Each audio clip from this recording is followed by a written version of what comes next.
magazine. Salt and pepper and heavy D up in the limousine. And the pictures on my wall. Every Saturday, rap attack, Mr. Magic Molly Mall. I let my tape rock till my tape pop. Smoking weed. All right. 265.7. 230.65. 260.7. 275.5. Those were the top scores in each of the major NFFC and FFPC contests for Week 15. And I think that puts a very unique spin on this year's shootouts. If you weren't one of the teams that scored 200 plus this past week, you're probably going to have to do it the next 2 weeks in a row to climb back into contention. Fortunately, though, we've assembled a crack team tonight to help you do just that. Or maybe we'll be a crack team. I don't know. Tune in next week to find out. But for now, let's get into the Empire. Matt, start us off. Yeah, I mean, it was wild. It was wild. I mean, there's points aplenty. I mean, I'm going to quote the famous line, was it over when the Germans bombed Pearl Harbor? So, you know, there's always hope. There's always a chance. If you look at the last 2 years in the prime time, going into that final week, the teams in 42nd place happened to win it all. Is that going to happen 3 years in a row? I doubt that. But, you know, what are you going to do? I mean, go to church, light a candle, say 10 Our Fathers, 10 Hail Marys. That's probably your best thing right now. A lot of teams got laid to rest, though, Matt. Yeah. Oh, yes. Went to sleep in the overalls in all formats, but I hear you. There's many a soldier on the field, unfortunately. You know, and, you know, the one thing I will say for this week is, you know, you got to be looking to hope you got some of these guys in these games like Atlanta versus Arizona. I mean, you want you want to have Lions guys again. I think they're going to go. And you're hoping we get this Sunday night shootout, Patriots-Ravens. But, you know, I mean, I'll save the rest for my observations. But, I mean, what are you going to do? I mean, Trevor Lawrence is going to be doing Heinz 57 commercials now. 57. Yeah, listen, like, you know, towards Dan's opening, you know, statements about his all the scores that went through. In years past, I always looked at things as if you scored anything under 160, 165 in the shootout, you were done pretty much. Like that was my standard goal, like right there. Get above 160, 165, stay alive. And at some point in the 3-week sprint, you're going to have to drop the 200 plus. Unless you're consistently like 180, 185 and above all 3 weeks, then maybe you have a shot. This week was unlike anything I have ever seen. The scores were astronomical. The player individual blow-ups were astronomical, starting all the way back on last Thursday with Kyle Pitts' 45-point performance. Teams were able to build on that. Bijan had a really nice 31-point game.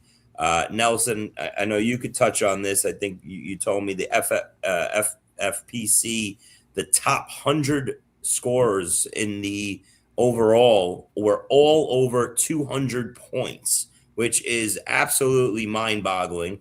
I'll give you a couple stats right off the top here. In the NFFC, 13 of the top 270 in the sprint went over 200. Now, in years past, you get 2 or 3, 4 teams maybe that go over 200. They're in the driver's seat. Obviously, Chad has an unbelievable week 1. I want to touch on his team in a little while, dropping the 265.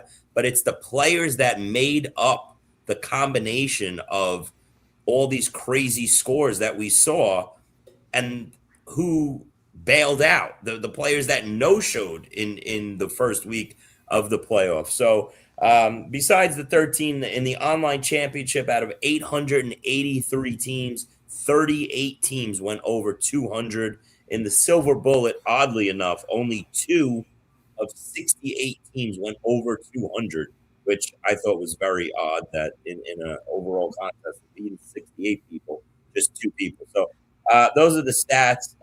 Pretty wild week 15, and we'll cover it all now. Nelson, what do you got? Yeah, no, I was amazed at the scores. That's what's I'm still in amazement because as long as I've been doing this, I can honestly say that I've never seen a week like this.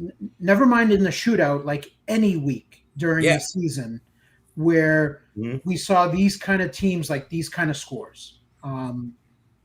It's crazy that it happened on the first week of the fantasy playoffs, right? That's what's even more amazing. That's what I'm saying.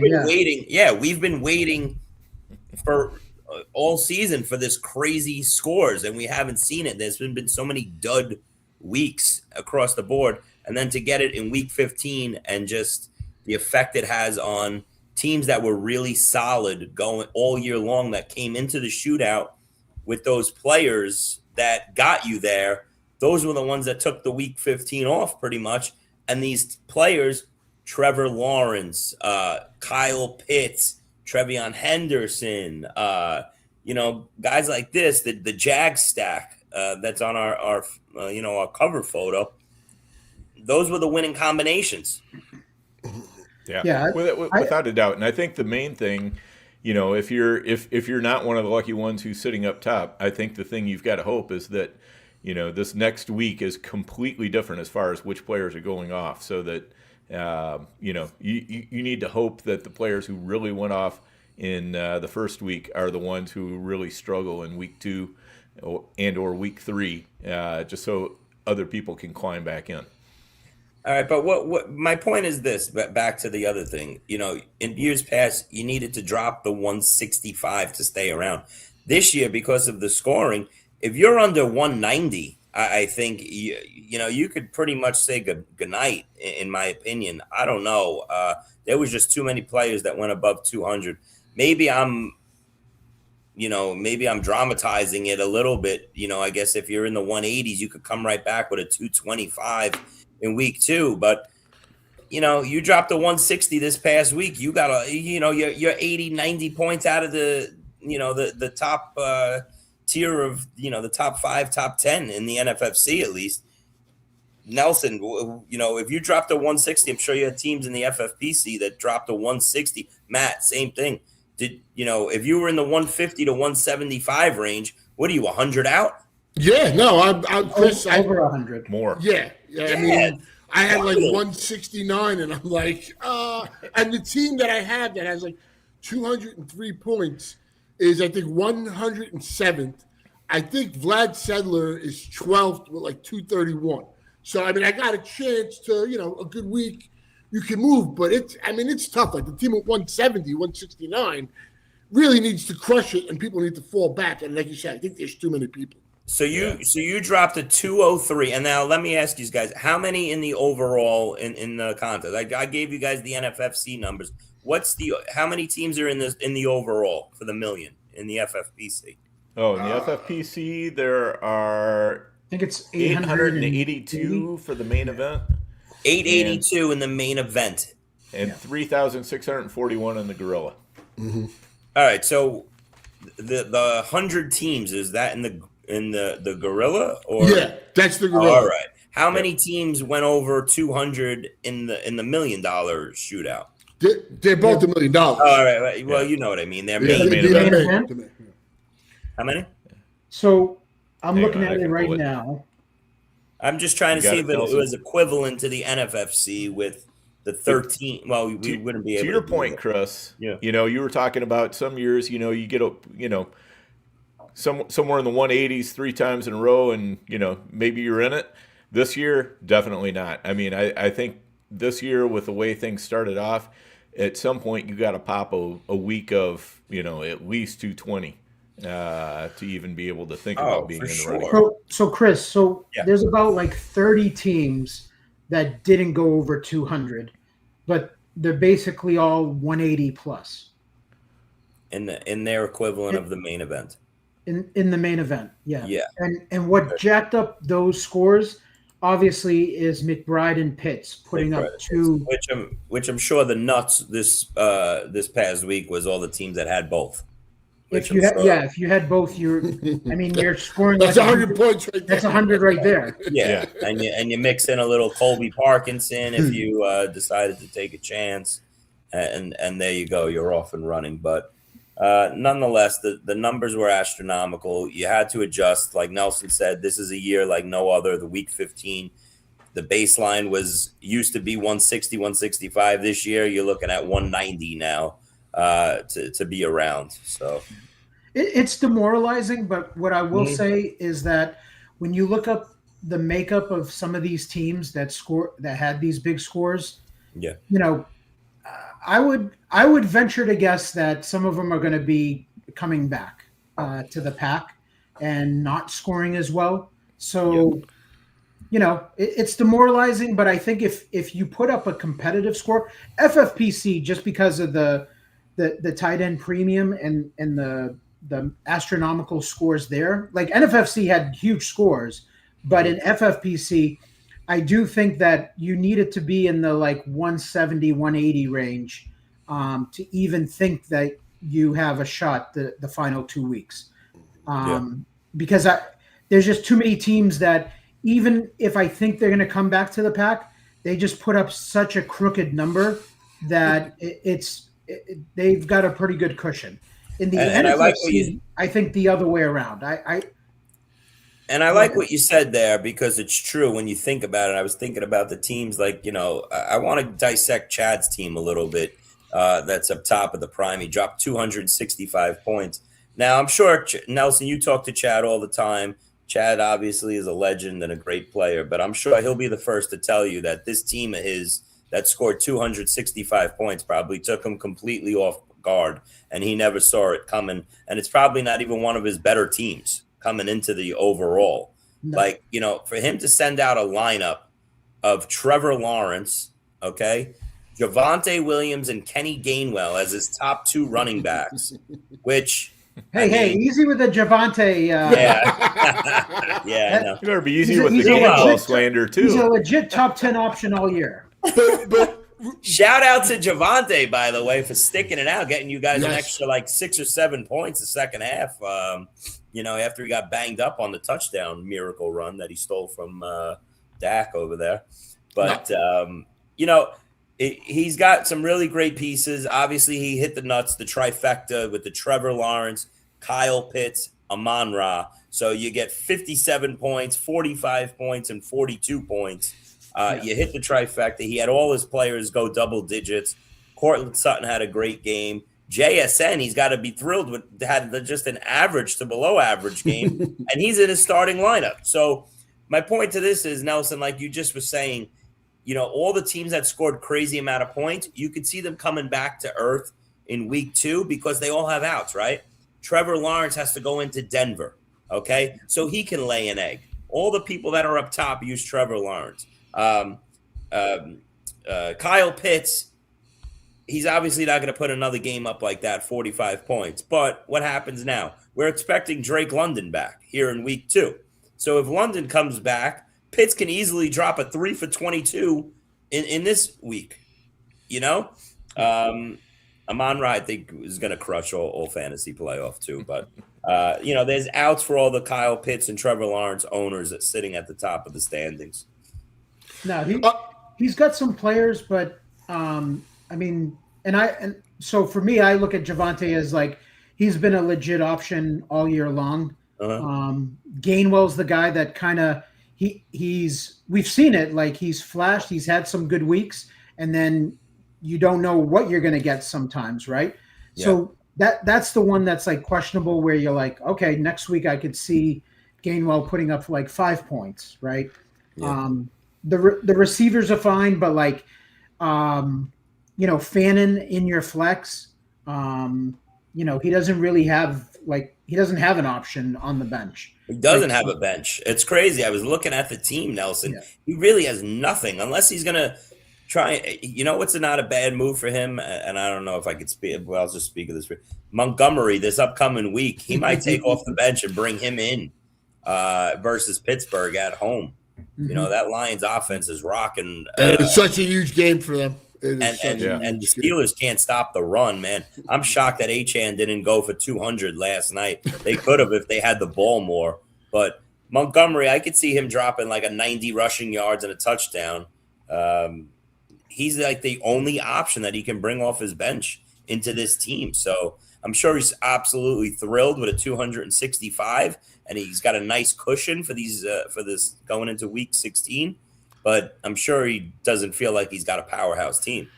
Yeah, I just want to say something about Chad, man. The season that he had, and I know he does tons of volume, but the guy crushes every year. I mean, you can't take that away from him. And what he did this year was just like beyond impressive. So, I mean, they had I think it was Friday. They're like after Thursday night, one guy has 14 in the top 10 of the FFPC, and it was Chad. I'm like, you don't need to say one guy, you just say Chad. Like, you know. No doubt about it. Chad's hats off to him. Yep. Nobody will question that. Chad is the volume aside. Chad, every time you see him, he's at the top of the standings. Mm-hmm. Took 3 out of 4 diamonds. He swept my diamond regular season, and on and on and on. Listen, nobody can say anything about Chad. Chad's just top notch player. Yep, without a doubt. All right, guys, let's get in a quick break, and then we'll start talking about the upcoming week and everything else. Hey, what if I told you there was a Dynasty app where you could get player lifetime values, evaluate trades, including draft picks out to 2028, compare the advanced metrics of 2 players, look up the sentiment, buy, sell, hold on players? Well, there is a mobile app that has all of that and more called the Dynasty Dominator, and it's $5 in the App Store on Google Play. This is my gift to you, the most affordable Dynasty League domination app available today. And if you already have it, the 2025 class is ready to download. Let's go. All right. And we're back. Dan, you see that?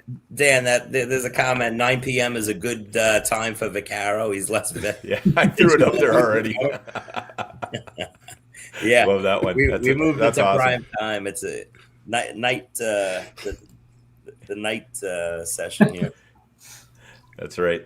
Yep, we gotta smooth off the rough edges from Chris here. So, all right. So let's Matt. Why don't you get us started? What do you got for this week? What are you thinking? I'm going to start with the quarterbacks, and I'll stay on that one for now because I mean you're looking at Jacoby, Bad Santa, Brissett could be sending a lot of gifts to people. This guy's the only quarterback this year to go over 20 points versus the Texans. I mean, even Michael Wilson, who looked like he wasn't going to do nothing, he got like 16, almost 17 points. I mean, Trey McBride, we know, we just blew up. I mean, that guy is just a treat to watch. But versus the Falcons, that seems like, at least on paper, it's going to be a fantasy fun game. And just looking back real quick, Joe Burrow gets shut out. Dak throws 0 touchdowns. Mahomes is done with the PCL. Like, look at how, it was just such a crazy week. And you got, like I said, Trevor Lawrence just, going nuclear. So, I mean, the quarterback situation is really going to be a thing. And, I got one question. I mean, after that week with Trevor Lawrence, I'm sure people that have Lawrence have other good options. I mean, he is playing Denver. I mean, is that just an auto start? I mean, I don't know if I could do that. Matt, we're obviously sharing a brain this episode because you just knocked out 3 of my observations. My top 3 observations were to talk about the Atlanta-Arizona game and how I think it's the highlight of this upcoming week, the Trevor Lawrence debate, and then I wanted to touch on the 3 quarterbacks you just said. Honestly, everything right there. I don't know where. Take it from there. Well, I'll say this with the Trevor Lawrence. I think 90% of my playoff teams had Trevor Lawrence on it, and I only got him on one. I only put him in my auction team. I started Dart over him this past week. I have 3 Burrow teams that he's the backup on. I moved Lawrence to the bench and went Burrow 3 times over him. I went Dak 2 times over him and Mahomes over him and won. So all 3 of those quarterbacks I started over Trevor Lawrence and just sat there. If you look across all my playoff rosters, and I know Nelson's with me because he owns a ton of Trevor Lawrence as well. Right, Nelson, I believe? No. I thought you were all – yeah. No. Seriously? No, seriously. Oh, all right. I thought you were with me on that one. I'm sorry. I'm confused. No, Anyway, Trevor Lawrence, what are you going to do? To me, I wanted to bring it up. I'm going right back to, I'm going to go with him this week. Okay. I think, and I've been saying it for a while now, guys, there's something that was just clicking in this offense and Trevor Lawrence. And I know the matchup sucks. You don't want to look up and see at Denver. Okay. As you'd rather see any matchup right now other than Denver. But to me, I think this offense is clicking. I think it's one of those late season offenses that it's coming together. When we judged Trevor Lawrence when he was struggling, he didn't have Jacoby Myers on this team. He had Brenton Strange out, and Brian Thomas was playing banged up. Now, and he had Parker Washington as his number one receiver. Okay, now this guy, Parker Washington. I just think that it's all coming together. I'm not going to shy away from this matchup versus Denver. I think he could go in there, get 25, 30 fantasy points. And this is one of those offenses that's going to win a lot of people money. Obviously, they already did it in week 1 of the fantasy playoffs. The next 2 weeks, he could keep doing it, again. And BTJ looks pretty good, I got to say. Yeah, he does look pretty good. He dropped another touchdown, though. Yeah, at least he caught one. He caught one in the beginning, but I don't know. My takeaway was, okay, he had a solid game, but like something's up with him this year. I don't know what it is. I know he's been banged up and everything, and him and Lawrence don't seem like they have great chemistry. But something's for a guy to look that dominant last year, and then this year, like struggling with these drops, like I don't know. That was my takeaway from it, because he could have had like a really 25 plus point type of game, and it was just, what was it, 16? I think. Yeah, 17. 16, yeah, something like that. Yeah. I'm hoping next year, he gets a fresh start and he's on the Buffalo Bills. I think that'd be good. They got the rookie coming back next year. They got Jacoby Myers. Now you just have to tell me why it is that Jacksonville would trade him away. You got to make a good offer. I'm willing to trade first round picks. All right, there you go. Well, before we get off quarterbacks, I mean, and this is kind of specific to to our Empire team, but Dak does not look very good this week against the Chargers. So I'm definitely with Chris on. I think I'd rather take my chances with Trevor Lawrence than going with Dak Prescott here. But Dan, that's a good point. But like we talked before the show, aren't we kind of tied though to Dak and with that team? Maybe not, because the thing is now with I think we've got enough options at receiver that maybe we could come off of either Pickens or Lamb. If we wanted to flip it a different way, we could do that. Whether we want to do that or not is you got to still off what? Yeah, we can't go off Lamb. Okay, we'll come off Pickens. Whatever. I'm not coming off Pickens either. Yeah, I think we got to ride. I'm going down with the ship. Then we are definitely riding Dak there. Yeah. We're going down with the ship. Yeah, that's right. On the Fantasy Empire team, we got Trevor Lawrence sitting on that bench too. I mean, think about that, guys. How many people left Trevor Lawrence? And I heard it from multiple players this past couple of days. How many people left Kyle Pitts on their bench? How many people had Trevor Lawrence on their bench this past week? I had him in a couple, but it was basically like, and I'm not even a Trevor Lawrence guy, but I had like the Chiefs, and I had Rice, and I had Mahomes. So I'm like, I'm going with Mahomes here. Hopefully, versus the Jets. I thought ETN was going to have like 150 yards rushing. I bet they rush it over prop. I will say Sunday morning when I was going over lineups with Chad, we went Lawrence over Dart on that team that's in first. On that 265 team? Yeah.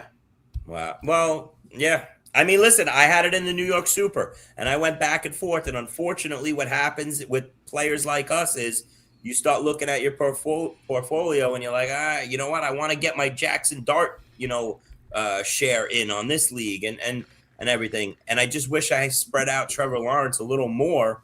I had him in 3 online championships, Trevor Lawrence, but I didn't have any more Dart. And the one place I had Dart and Trevor Lawrence was I have him that combination in the New York Super playoffs and the New York Super auction. So I split them. I said, I'll put Lawrence in the auction team. I'll put Dart in on the New York Super. And I paid the price, obviously. The auction was great. I got the points, but the New York Super, I could have used that 30 points, Nelson, to offset your Jason Myers and your Kobe Parkinson combination that you hit me upside Kobe the head Parkinson. with. Yeah, I can't believe that guy's doing. So for me, like, I know you mentioned, like, as far as sitting Pitts, how many teams had, Pitts and Lawrence on the bench. I will say that for me, Pitts was like, he was a top tier option for me last week. I'm not necessarily like victory lapping, but he was a guy that, like, I was starting him over Goddard, Tyler Warren, pretty much everybody, other than like McBride, Kittle, Bowers. Yeah, I thought he was a top 5 option as well. All my Kyle Pitts shares were in, luckily, but a lot of people, Nelson, I spoke to a lot of people that put him on the bench just because all players that have a lot of shares, they said, all right, you know what? This team is like a Pitts and Loveland. Let me get a Loveland share in on this team. And it backfired. A lot of people had that. I'll tell you right now, I had a primetime team with Kyle Pitts.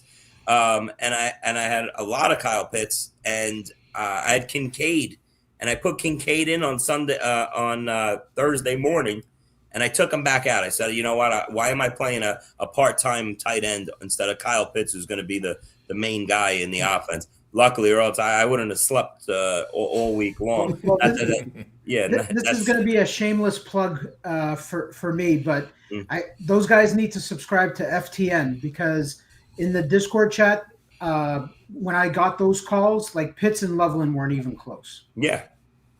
I hear you. What about Pitts versus Fannin? Pitts. I'm saying, but what I did say going there. I'm saying, what was that close? Is basically what I'm asking. That was close. Like, I mean, look, I had Fannin up there too. I don't do like rankings. I'm more. No, I'm just saying, was it close? Yeah, I just get an idea of like who I'm gonna go with. If I think one's a toss up, I'll tell the Discord chat, hey, I think this is a toss up. Go with the guy that you like. But if I have like a definitive, conviction on a player, I'll just keep, when I get those start sit questions on Sunday morning, Pitts was kind of like a common guy that, just play him this week. Yeah, I'm hoping.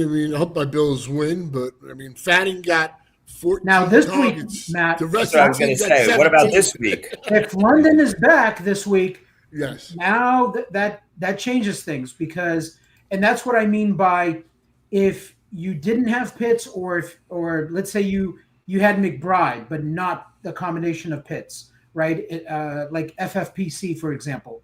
I think this is what I meant by those teams coming back to the pack, because if London's back and Pitts goes back to his, 4 for 35, type game or something like that, then those teams could start, going backwards a little bit, and you can make up some ground on them. I agree with that. The one other crazy thing with Kyle Pitts is, after that Thursday night, what I felt was that Kyle Pitts wiped out the advantage of all the Trey McBride teams and owners going forward for the 3-week sprint. I was telling everybody that on Friday morning, that Kyle Pitts obviously will be tight end 1 for the sprint. And you saw so many the one common name you saw on all the teams up top in standings was Trey McBride, right? He was the biggest advantage. He's the star that's been consistent, him and Jay. Every team you look up in the top 20 in the standings and overall, it's JSN, it's JT, it's CMC, Gibbs, and Trey McBride, right? You see the same names in different combinations all throughout the overalls. When Kyle Pitts did on Thursday night, I thought wiped out the advantage of the Trey McBride owners. What Trey McBride came back and did 3 days later is risen. He completely got right back in there and wiped out the Kyle Pitts explosion. All those teams were back in the race. I said, if Trey McBride drops a 20 or 25, the Kyle Pitts owners still have are going to stay at the top of the standings while the McBride owners, their advantage got wiped out. This guy comes right back with 38 points. And now for the next 2 weeks, there's nobody that would say that McBride is going to not outscore Kyle Pitts. So advantage right back to, it's like a tennis match. Advantage McBride again and all those owners. Real quick, you want a crazy team total of the week? And it might be too high. The Raiders team total is 11.5. 11.5 in an NFL game. Yeah. I don't think – I mean – But that's the tricky part about a guy like Bowers. They're playing the Texans. Yeah. A guy like Bowers and Genty, like Bowers, if you have Bowers, it's very hard to like get off of Bowers. You just got to roll with him, and you got to hope that he can put up like a 30, 40-point game just like Pitts and McBride did, and those guys come back to like reality and score in the teens. But a guy like Genty, I give no shot to. Like if I had Genty in the shootout, I'm sitting him. So Nelson, oddly enough, my top 2 online championship, I've won in the top 20. It's a Genty team. And I sat there, I ate his 8 points this past week. The rest of the team did great. It was like Kyle Pitts' team, obviously. I already put him on my bench. I'm not, and I'm pissed because I had Tracy and Gainwell on the bench. And I could have used, I would have been top 5 probably. One of those guys will start for that team over Genty. It's not even, won't even hesitate now. But Kenny Gainwell, we got to get into that whole Pittsburgh backfield when we get to it as well. But Genty, yeah, there's no hope for him. That offensive line's brutal. They're going to get manhandled by the Texans defense. Hopefully the Texans will come in and sleepwalk. You see that a lot of times. But the Texans are playing for a lot. They're playing hard. So it's not going to be one of those situations you see where some of these teams lay an egg late in the season because, they have their eye on something else. Texans need to keep winning. So Genty's screwed. Bowers, you have to keep playing out there. You have to keep. You got to play Bowers. He has that opportunity. I don't think it's going to happen, but at least yeah, you have to. Yep. I never thought I'd say this, but hopefully Geno Smith is back. Sad, right? Sad. By the way, shout out to D Huss telling I'm still drinking the same coffee as this morning. 8 hours of Christmas shopping today. D Huss came home, needed a cup of coffee. So yeah, it's the same mug, but it's the same goddamn good coffee. I can tell you that much. All right. So quarterback wise, what I want to know is what do you guys think? Obviously, they're talking about benching Tua in Miami. If they do that, how much or is that going to hurt Achane, Waller, etc.? I mean, how do you guys feel about that one? I'd rather see Quinn Evers, be honest with you. No, not that I love him. What's the other option? Zach, I don't want to see him. Well, yeah, it's Zach Wilson. That's the thing. I don't want to see Zach Wilson. It's not even going to be him. Yeah. To me, as a fantasy gamer, I'm kind of like, you know what, just leave Tua in there. I mean, he had a bad game. Okay, fine. But Tua's bounced back, and he's at least kept these guys afloat. And if we get Ewers or Zach Wilson or whatever, I don't know if they're going to be able to keep the players we're counting on afloat. So to Dan's point, to Dan's point, that's the thing is Tua sucks, but if you're an Achane owner, right, or Waller or even Waddle, maybe Waddle coming off that game, you're like, okay, anyone but Tua. But listen, you look at him, you're like, he sucks, but Achane's having a monster season with Tua at quarterback. Let's just leave everything alone, guys. And let's just play Tua because we're scared of, okay, what does it look like with Zach Wilson or Quinn Ewers at quarterback? Yeah, I mean, nobody's benching Achane for sure. And, but all of a sudden you've got Waller, put up slightly more than Goddard. I don't remember exactly how many points, but slightly more than Goddard. Waller, I would be worried about. I would be. He's in such that prime spot. I mean, then again, the Ravens shut him out, but he's like, no, we're not going to throw it to the tight end. The worst team in NFL history versus the tight end. That's wild, right? Isaiah Likely didn't even get a target. I'm like, catches. I put him in. Oh, I he had was gonna be Likely in a Kyle couple Pitts. places. That hurt. Where are you guys going to rank Darren Waller this upcoming week versus the quarterback? Bengals, though? Yeah, who's quarterback? That's the Say question. it's Tua. I'm going to assume it's Tua. I don't think they're going to go away from Tua at this right now. I'd be surprised if they did.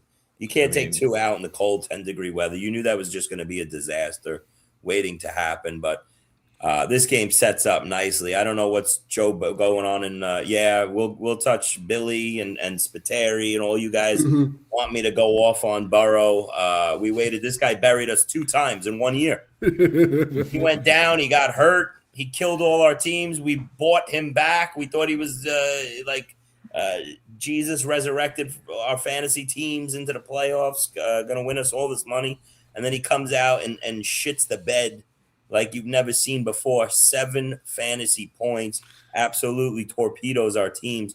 But now going into Miami, a Miami versus Cincinnati, week 16 is something that we've all had our eyes on for 16 weeks, this game.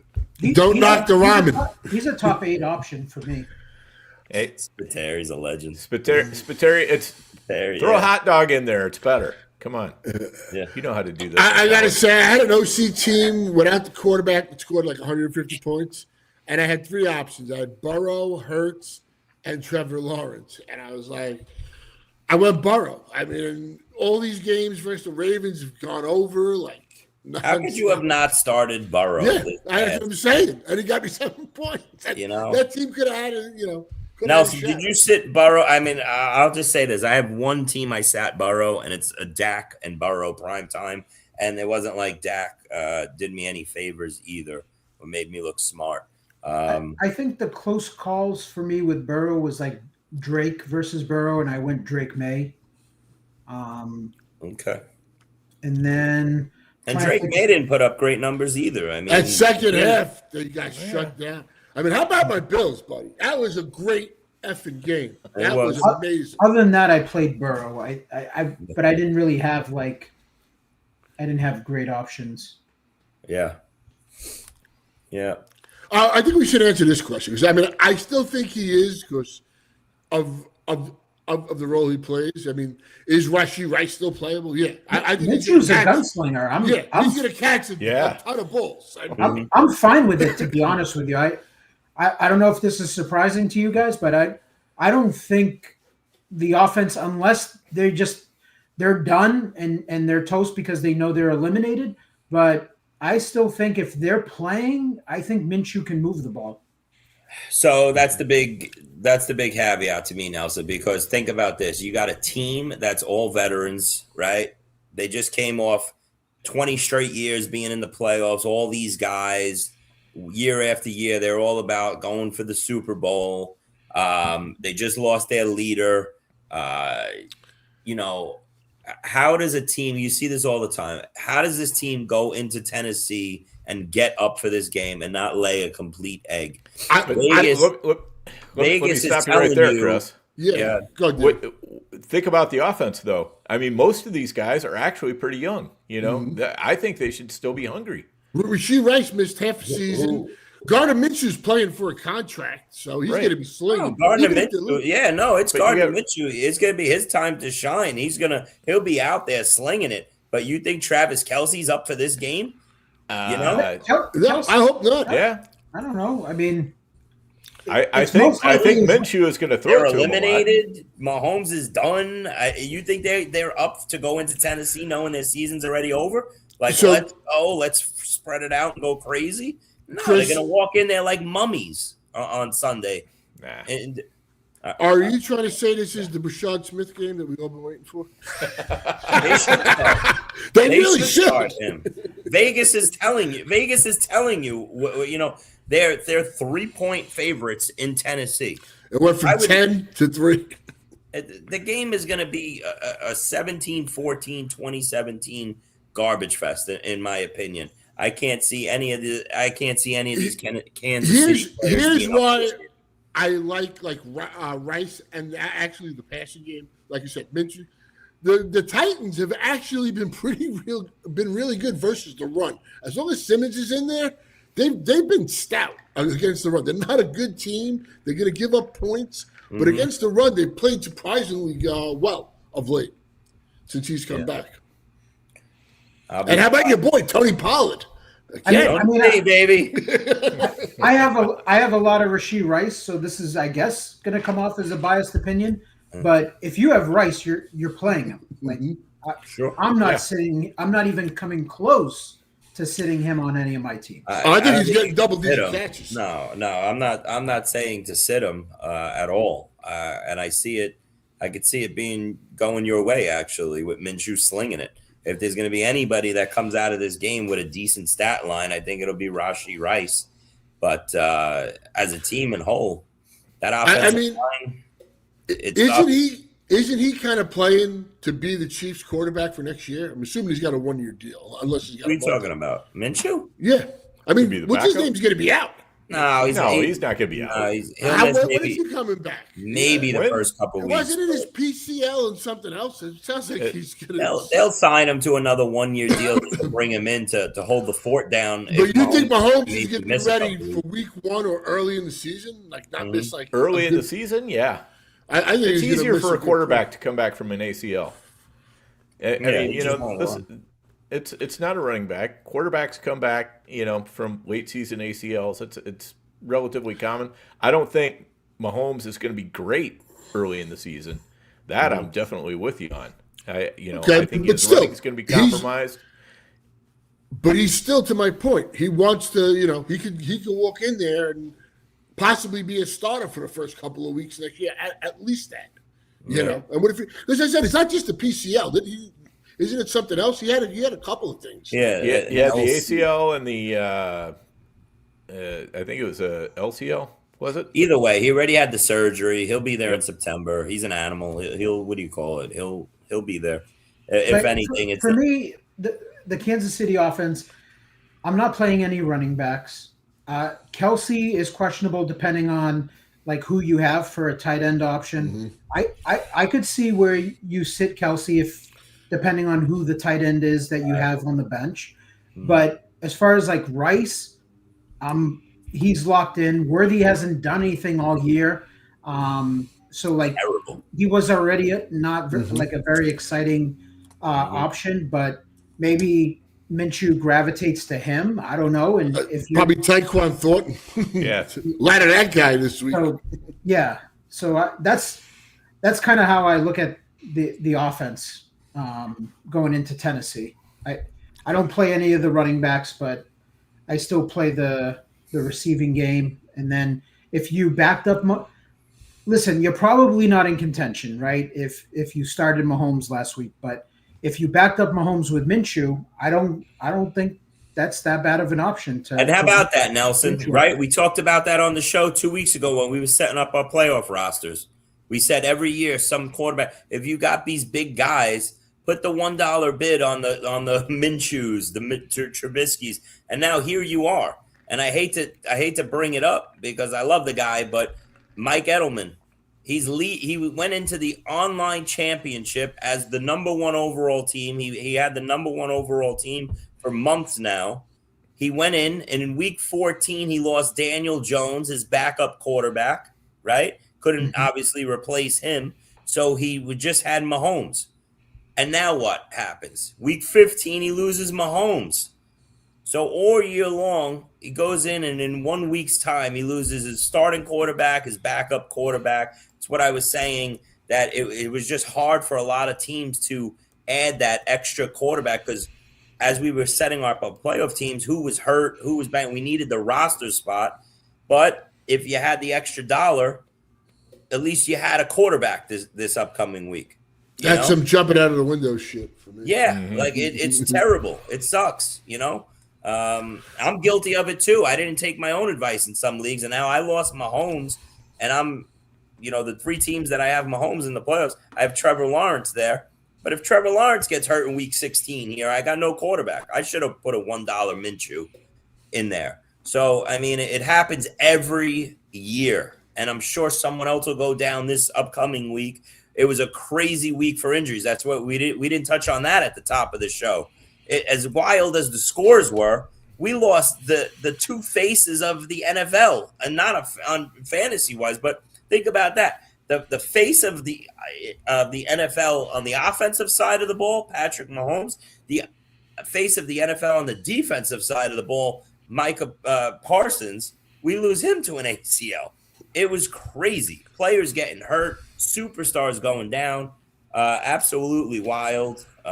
So yeah, it just goes to the point. You always gotta, in the shootout, take that $1 backup and just cover your ass. Yeah, third quarterback is not a bad idea for sure. Sure. Let's move into. Anybody got anything else on quarterback? Should we move into running backs? I honestly just wanted to say one more thing. It was my observation, and maybe I got away from it, but it's crazy how coming in out of week 15, we went into draft season, and what were the three offenses that we were all trying to invest in and stack and everything, right? It was the Bengals, it was the Cowboys, it was the Chiefs. It was Joe Burrow, it was Dak Prescott, it was Patrick Mahomes, right? Isn't it wild? And in week 15, those offenses and those quarterbacks buried you. And it's just, think about that. We all went in on those three offenses. They were the hottest offenses. A month ago, 2 months ago, when we were talking on the show, what offenses do you want?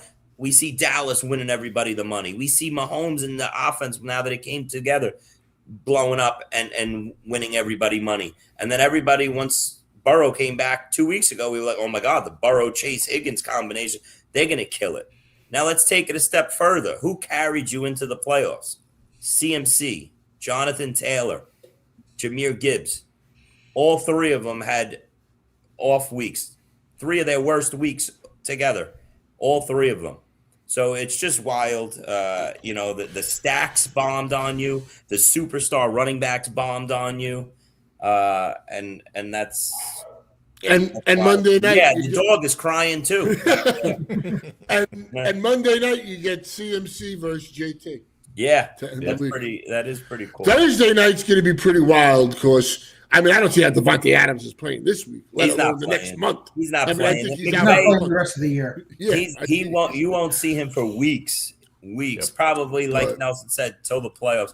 But they're only doing that because McVay wants Seattle to kind of game plan for Devontae Adams. Mm-hmm. But Seattle should be laughing at that. There's zero chance that Devontae Adams is out there on Thursday night unless he's just going to stand at the line and barely move. But he is done. I want to see. That game's going to be like we saw, Bijan, Pitts just go nuclear. That's going to be a tone setter for this week. And, you got really good pieces there. And it's, possible really tough matchup. That's a big division game. It worked out perfectly. Both 11-3. Yeah. They worked out perfectly for the Thursday night people, that the Thursday night schedule makers that got that game this late in the season. Yep, for sure. Mm-hmm. So on running backs, we do have that glamour matchup on Monday night, but one of the ones I'm looking at that is really kind of low owned is Saquon. Saquon is there's only 16 of them in the prime time, 30 of them in the OC, and over on the FFPC side, 49 in the main event and 173 in the Gorilla, which is really low owned for a running back, drafted as high as he was. And I think things are kind of coming together a little bit for Saquon. You guys, we've got Washington and Buffalo. That's two pretty tasty matchups for a running back. It's a dream schedule. We talked about it last week. Yeah. Yep. He had a dream 3-week schedule, and he still underachieved this past week versus Vegas, right? He scored and everything, but it's just crazy. They refuse. He can't pull out one of these 6-7 catch games. He's an unbelievable pass catching running back, and they just don't throw to him. That's how he would get his numbers to 25, 30 points. Yeah. I mentioned it last week too when we were talking about guys that could be difference makers, and Saquon stuck out to me. Mm-hmm. But that 17 just feels so disappointing when you look at some of the guys that outscored him. So it's like, what? 6'7". I still don't know what the hell that means. I still have no idea. Did I say that, by the way? Did I just say that? Is that why? No, it's in the chat. No, I'm saying. It's just a reaction to Saquon. Yeah. So, like, I don't know, man. Like Saquon, we've been waiting for this like breakout, and even with the good matchups, like the 17 against Vegas, like I don't know. I was expecting him to have like one of the 30-point games that like Bijan had and Trevion and those guys, and everyone's league winner Travis Etienne, like that. That's a lap, Nelson. Take your lap, Chris. That's a money player. That's a money player right there, Nelson. When the money's on the line, who's putting up 31.5? Okay? Trevion Henderson. Matt, you nailed it. That's pretty good. Rookie running back in the fantasy scoring. Week 15. Hey, what was wild in that Eagles game? That Tootin got a touchdown, then he broke his finger, so he kind of left the game. That was huge. But wild in that Eagles game is there were 4 targets to A.J. Brown and Devonta Smith. 4 targets. They caught all 4 passes for 91 yards and a touchdown. But that was it. Isn't that crazy? And they won, 38-0? Yeah.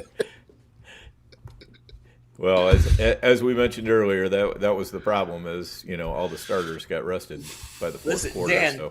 Dan, Galaxy Pickens, he's asking Parkinson or Dallas Goedert. Now, I just want to touch on that real quick for 2 reasons. One of the offenses I wanted to talk about, there's a handful of offenses I want to cover on this episode. One of them is the Rams offense. And while we were talking about Davante Adams and him not being there Thursday, we have to talk about a major piece here. Colby Parkinson, all of a sudden, he's getting the targets, the looks, the playing time. He dropped a big number. Now with Davante Adams not there on Thursday night, I guess, are we looking at Parkinson as a top 6 tight end here? Well, especially if they have the same weeks. Officiating crew, because apparently one of them that was crazy. Had Parkinson on his fantasy team. He was a foot and a half away. That's the only way he scored. Yeah. Colby Parkinson single-handedly took me out of 2 championships in the FFPC championship. Out of nowhere. Colby Parkinson's going to potentially win me the New York Super. Yeah. Yeah, I know that, Nelson. Nelson, who's your other tight end on the bench I saw in that team? Why are we going to talk about who's on my bench? No, I wanted to know who you start. I wanted to know who you're starting him over. That you slipped in Colby Parkinson on me, and I'm like, wait, I'm looking at everyone's roster in the Super. Evan Colby Parkinson. So you don't have a second tight end. Yeah, I don't have a second tight end. All right, just so that's clear. Yeah. You just went straight up Colby Parkinson. Anyway, it wasn't a great call by me. No, that was basically my only option. But I do have Parkinson on a lot of my teams.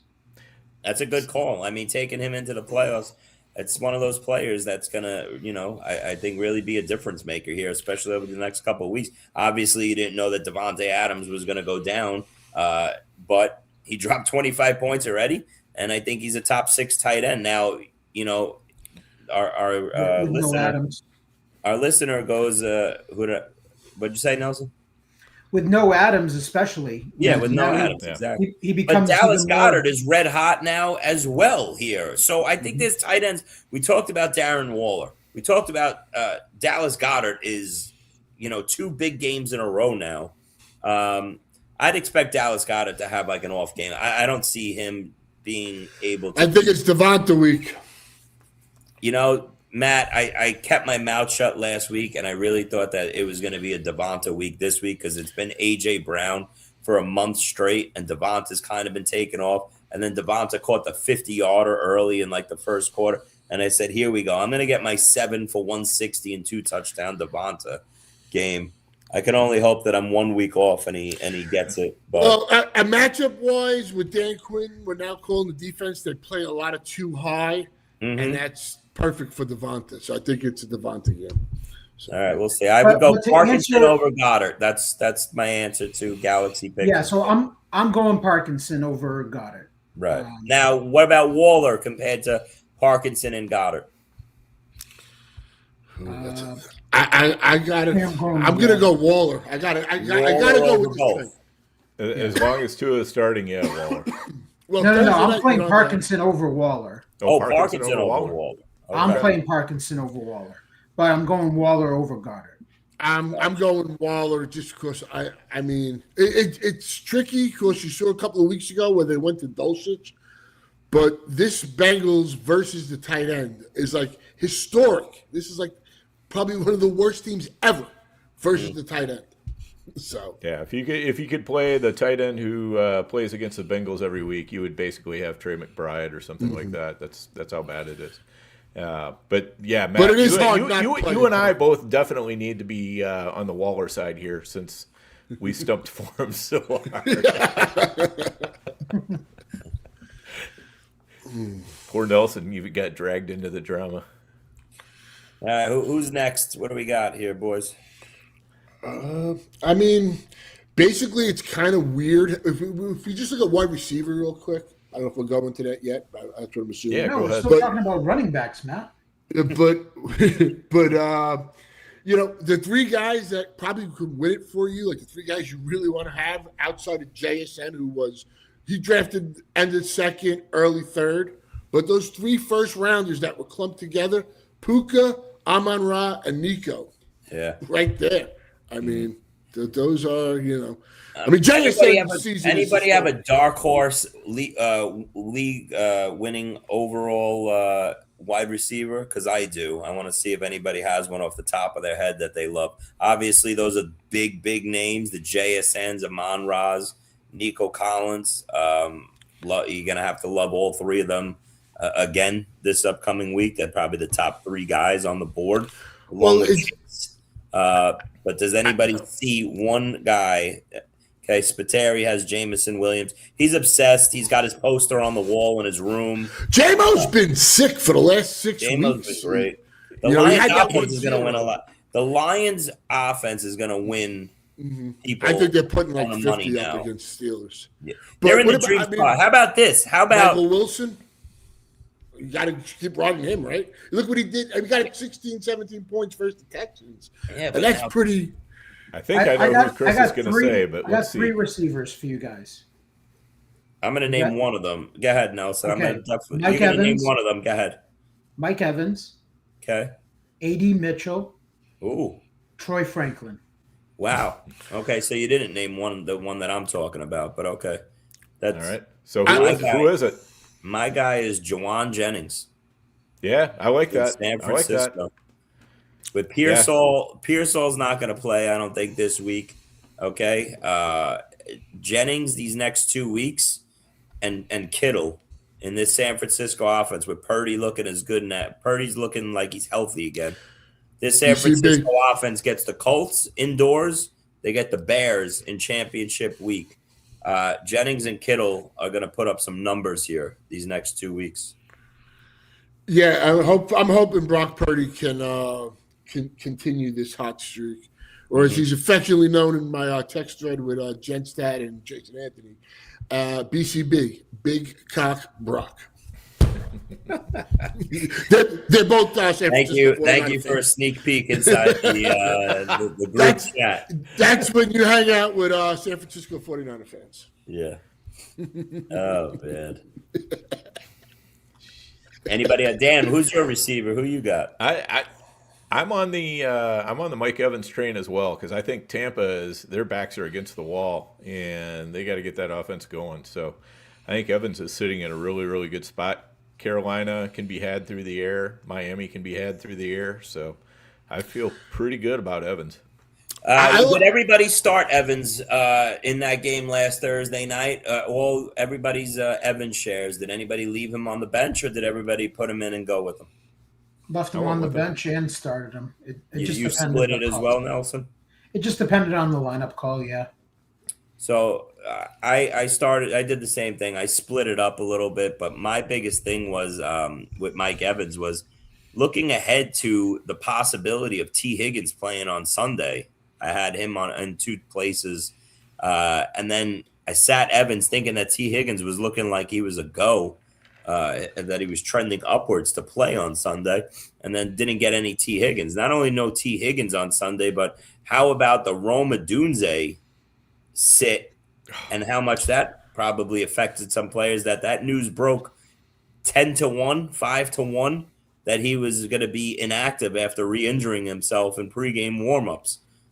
So that's another guy, and add him to the list of wide receivers I doubt we see again for the next 2 weeks of the fantasy playoffs. I do like Billy's call of Coker. Coker is coming on. Coker. Mm-hmm.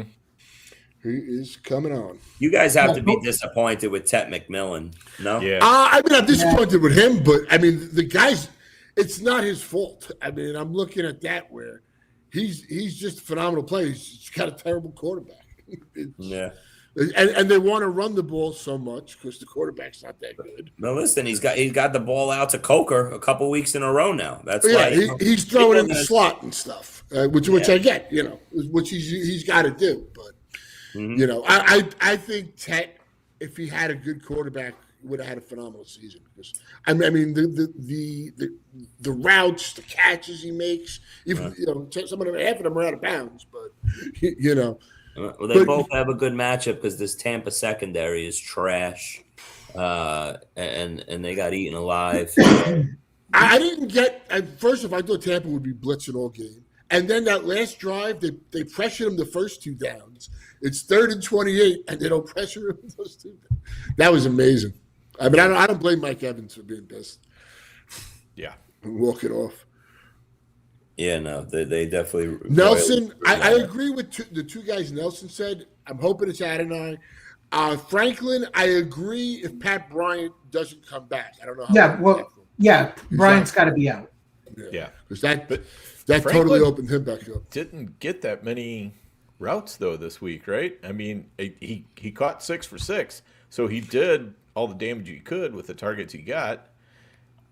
I was just a little bit surprised at how few routes. Like when I wasn't watching the game, but when I went back and looked at the box score, I was like, "Oh wow, that's all the snaps he got." And all the routes he was running. I'm looking at it as at this point during the season, I look into snap counts and I look into all those things a little more in depth. In a 3-week sprint, and pardon my language, all I fucking care about is guys scoring points in my lineup. Mm-hmm. And that's like with him, I look at it as like Brian out. He gets back into the good graces of Sean Payton and Bo Nix, and he puts up 20. And that was one of the top scoring receivers, right? Yeah, he's one of Bo.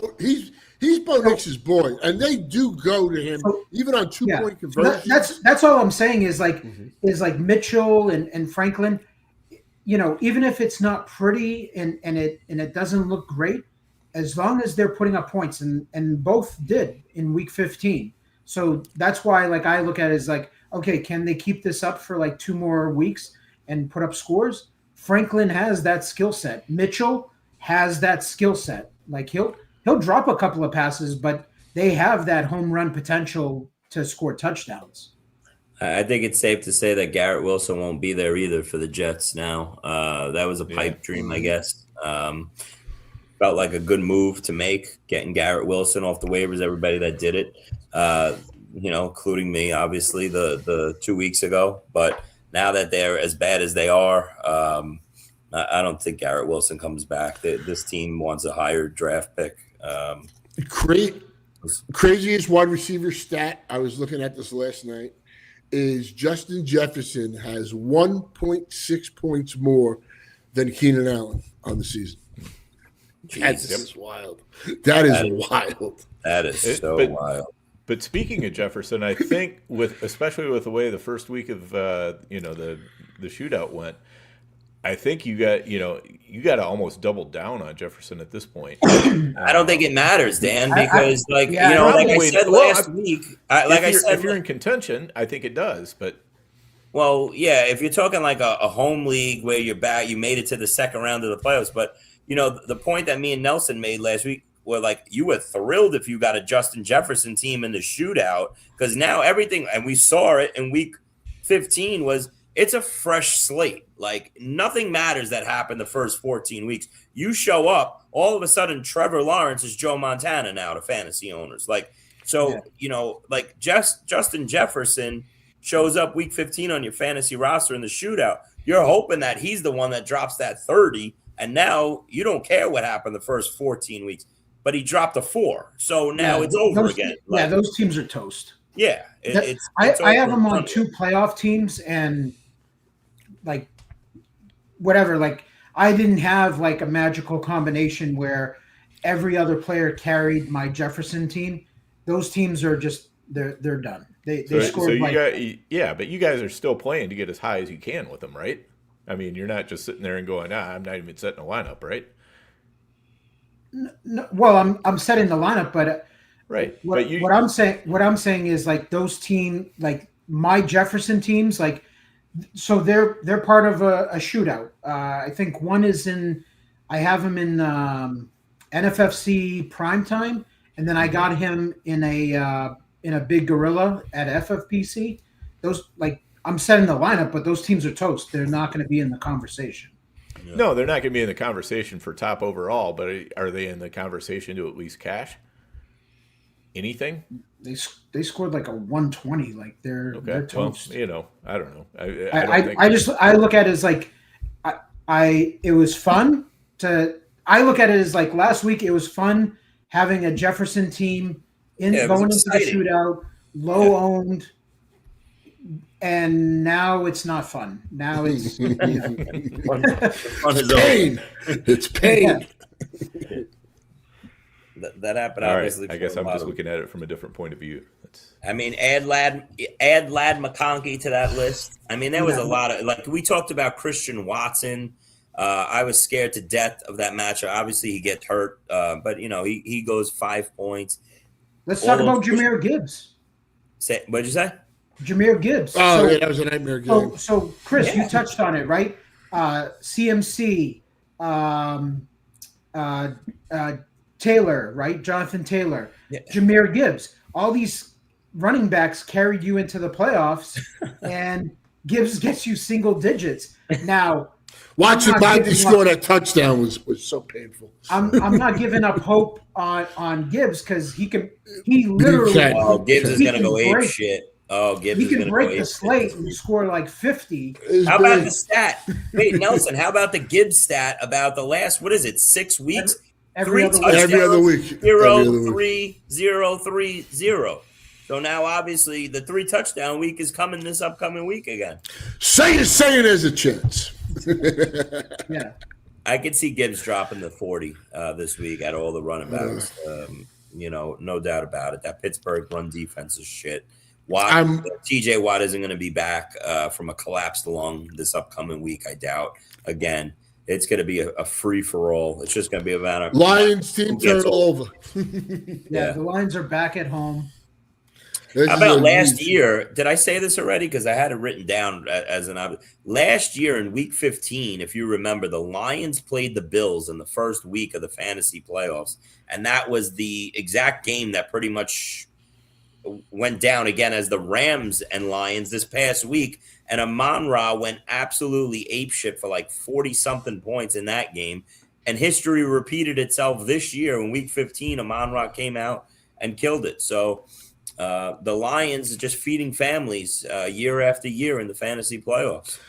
There was a crazy stat since the trade when they put up Stafford versus Goff. They both have like 40 wins, touchdowns, yards. It was pretty much identical. I found that to be pretty wild, because I thought that Stafford would be. So I saw something on Twitter earlier.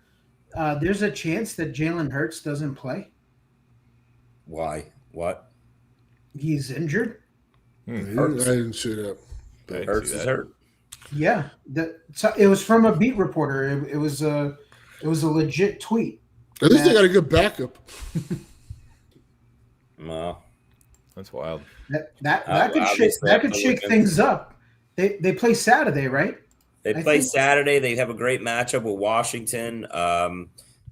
You got my head spinning there, Nelson, because I've been for the last 24 hours trying to decide. I have my bullet team that's top 3, and it's a Hurts Purdy team, and I already been debating on who I'm going to go with, and my lean was Hurts.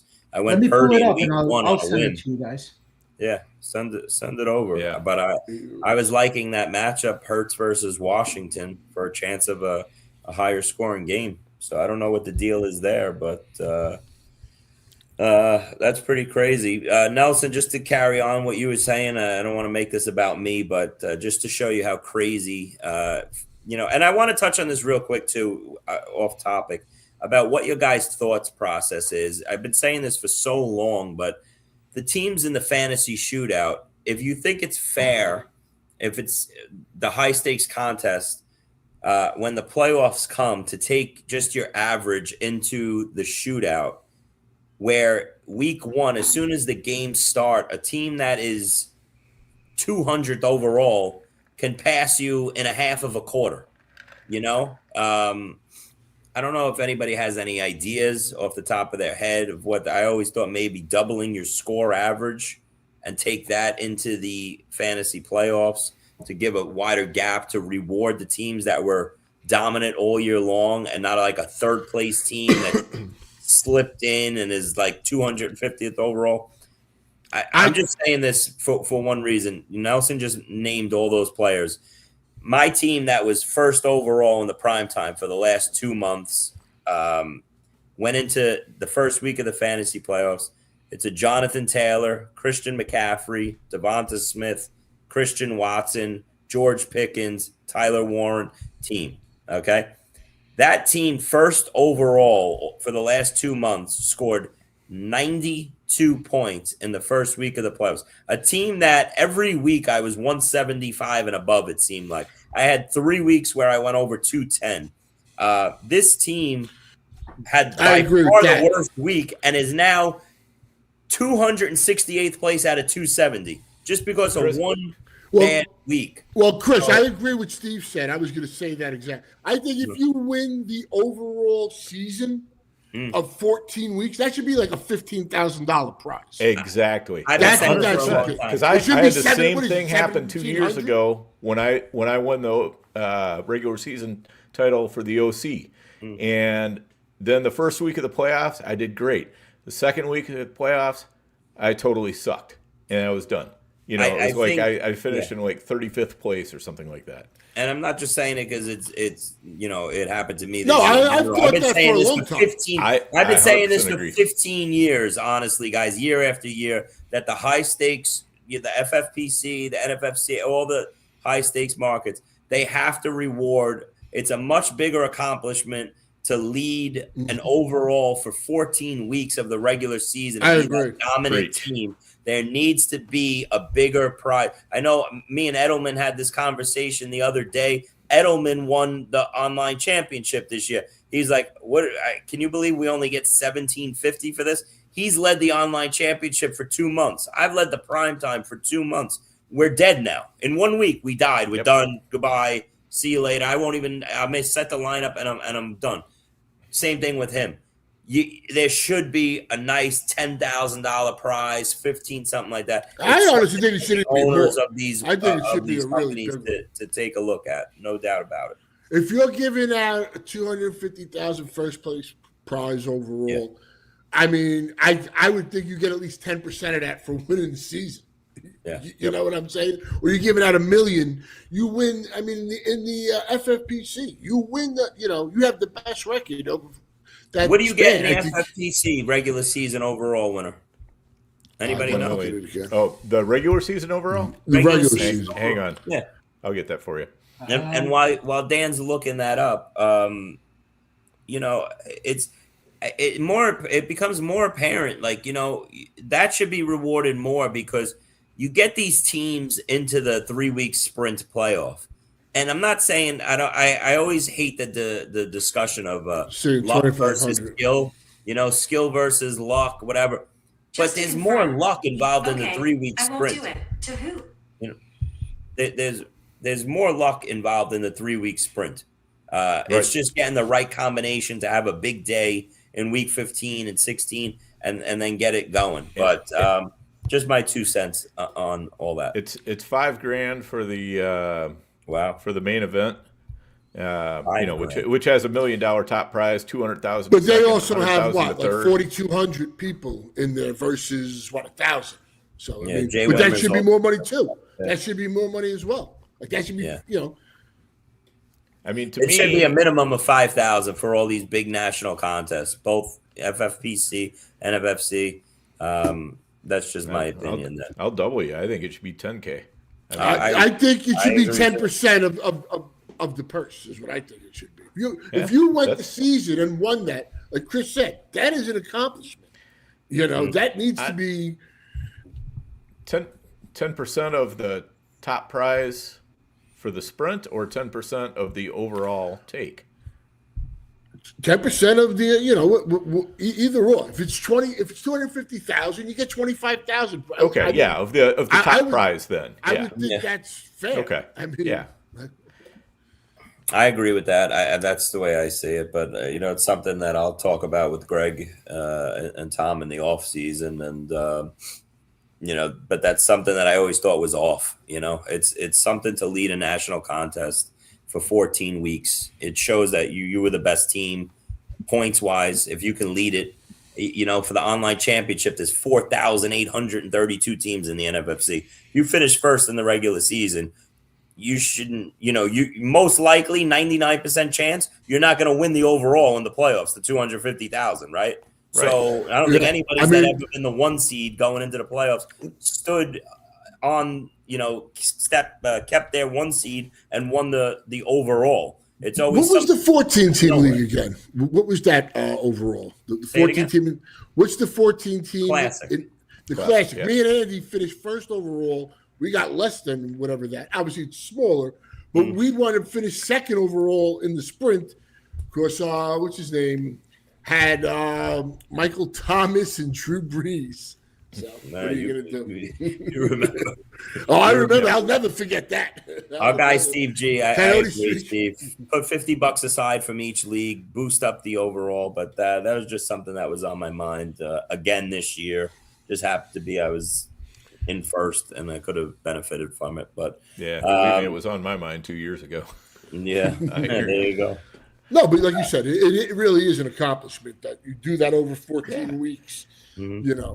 And you're beating all the teams, not just some percentage of it. I mean, I know it's difficult to beat the top teams from every league, but I mean, basically that's what the regular season overall has just done. You've beaten all the top teams from every league.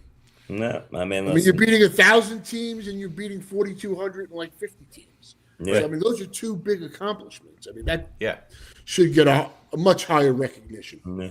All right. Nelson, what else is on your mind, man? What do you got? You got anything on the top of your head? No, trying to figure out how my teams that are like in 40th place are gonna put up 200 plus and get back in the conversation.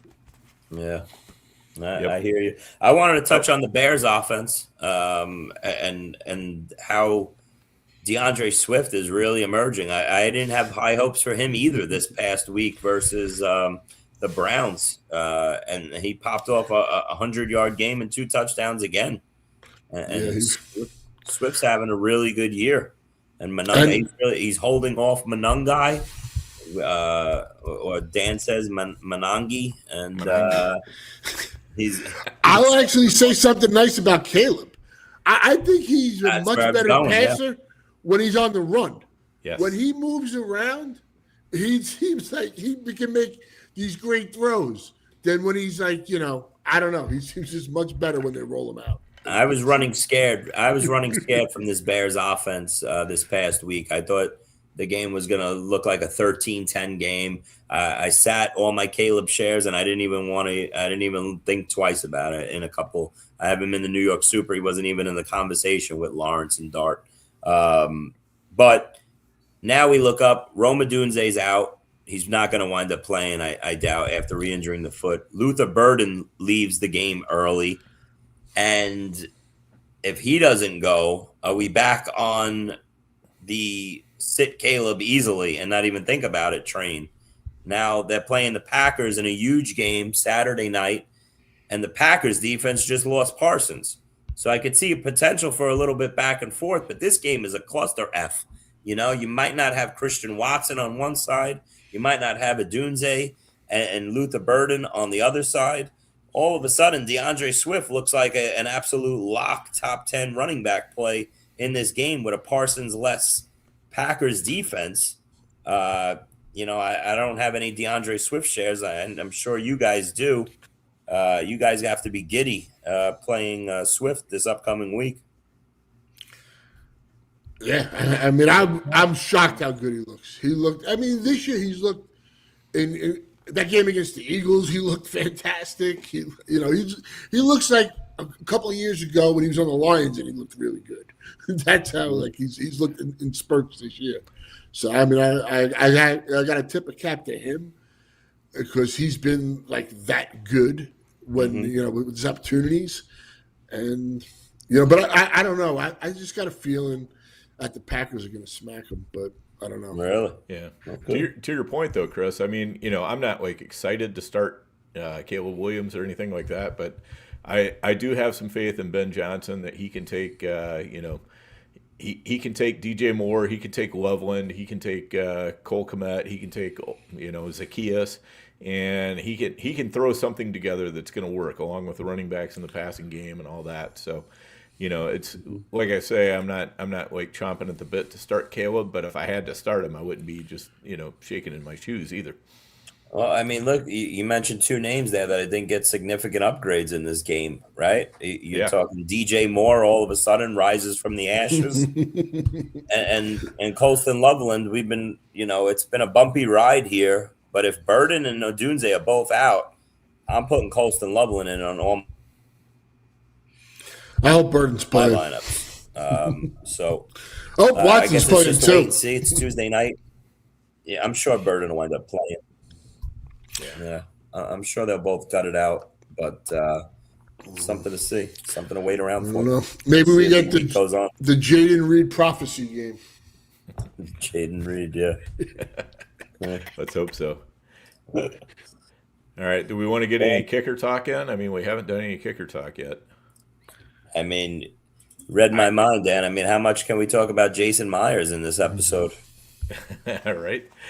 Yeah, the guy.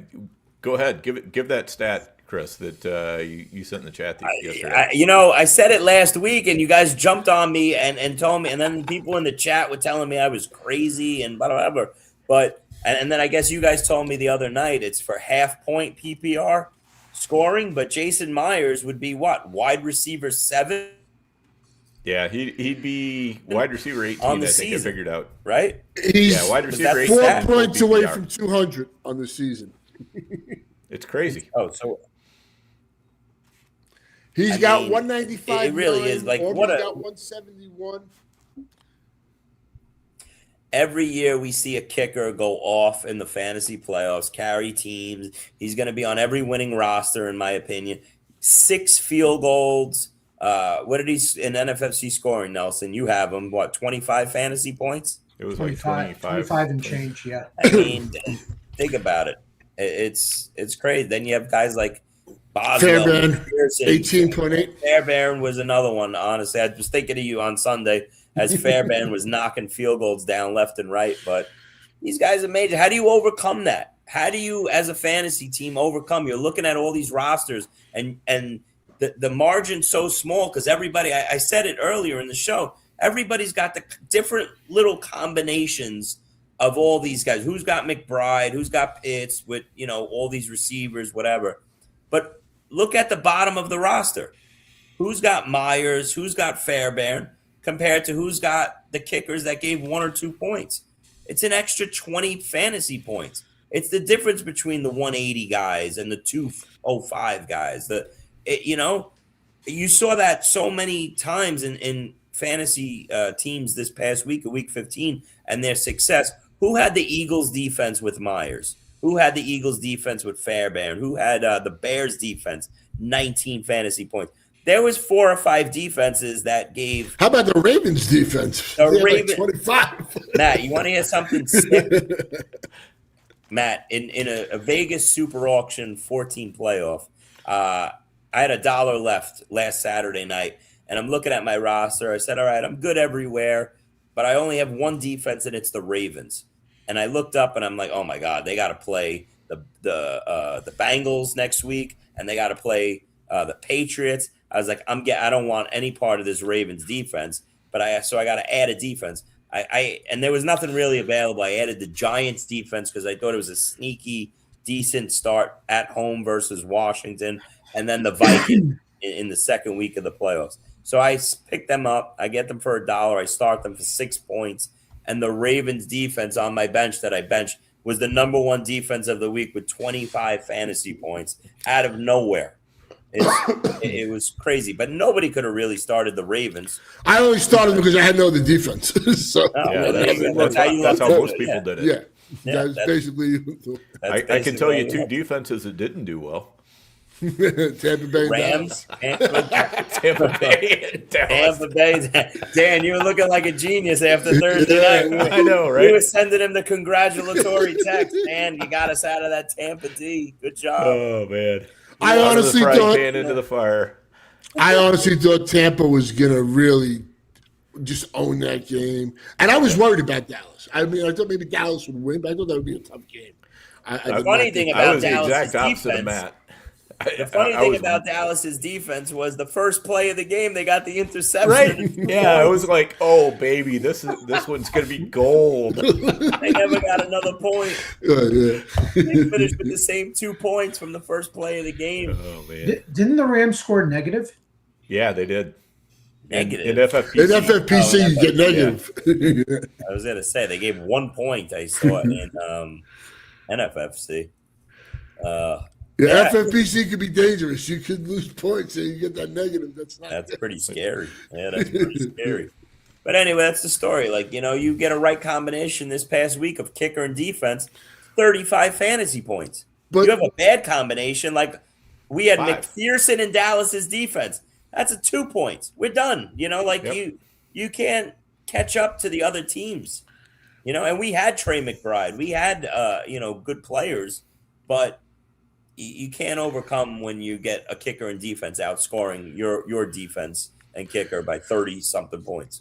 Yeah, you got to hope this week that the people that played T-Law are just going back. They're like, you know what? Like you said, Chris, they're on a roll. I mean, it's probably the right move. They're on a roll. This team's playing good. They start them, and Denver just dominates them, and that's how you moves them back to the pack, at least in that aspect. And like you said with London and Pitts. Yeah, and we talked so much about Trevor Lawrence in this episode, rightfully so. He was the superstar of fantasy week 1, but the quarterback we didn't talk about was the second best fantasy quarterback, and that was Bo Nix. He gave 40 fantasy points, and now what happens? Bo Nix faces off against Trevor Lawrence here in week 16. So the top 2 fantasy quarterbacks that I really didn't come across any teams that had Bo Nix in. I don't know if you guys saw any. There he is. I was wondering if Terry was still listening. I gave him his bone. I threw a bone at the guy. He's been texting me all morning about Bo Nix and put some respect on the Broncos' name. He's sitting there in his footsie pajamas, his Bronco footsie pajamas. There you go. Haters. This guy already is looking up Super Bowl tickets. Imagine this. This is how much of a diehard Spiteri is that he's looking up Super Bowl ticket prices. I mean, I don't blame him, though. I don't either. I got the Broncos to win the AFC, and I'm pretty happy about that. It's going to piss me off like the Bills don't get there without Mahomes, without Lamar, and these possibilities. No Burrow. Yeah. Well, that'll be a nice little matchup to watch, but that's one game that I think will have the attention of fantasy players. And Matt, you read my mind. I wrote it down. I didn't think that you guys were gonna say it, but that Atlanta-Arizona game, can you believe it? Brissett versus Kirk Cousins. If Drake London comes back, if Marvin Harrison comes back, and even if not, now let me ask you guys, as Kyle Pitts owners, Do you even want Drake? How quickly did this change? We've been sitting here begging for Drake London to come back for 3 weeks. Do you even want Drake London to come back if you're the Kyle Pitts owners now? Not if I got Pitts and no London. Yeah. No way. Exactly. Well, I mean, yeah. You don't even want Drake London to come back now. And I got some teams that have Drake London that I'm like, please come back. Yeah. You know? So, is Marvin Harrison done for the year or no? Not officially. Okay. No. I thought I saw something. He was out or something this week. Who, Harrison? Yeah, I don't know. I thought I saw something. The last we left off,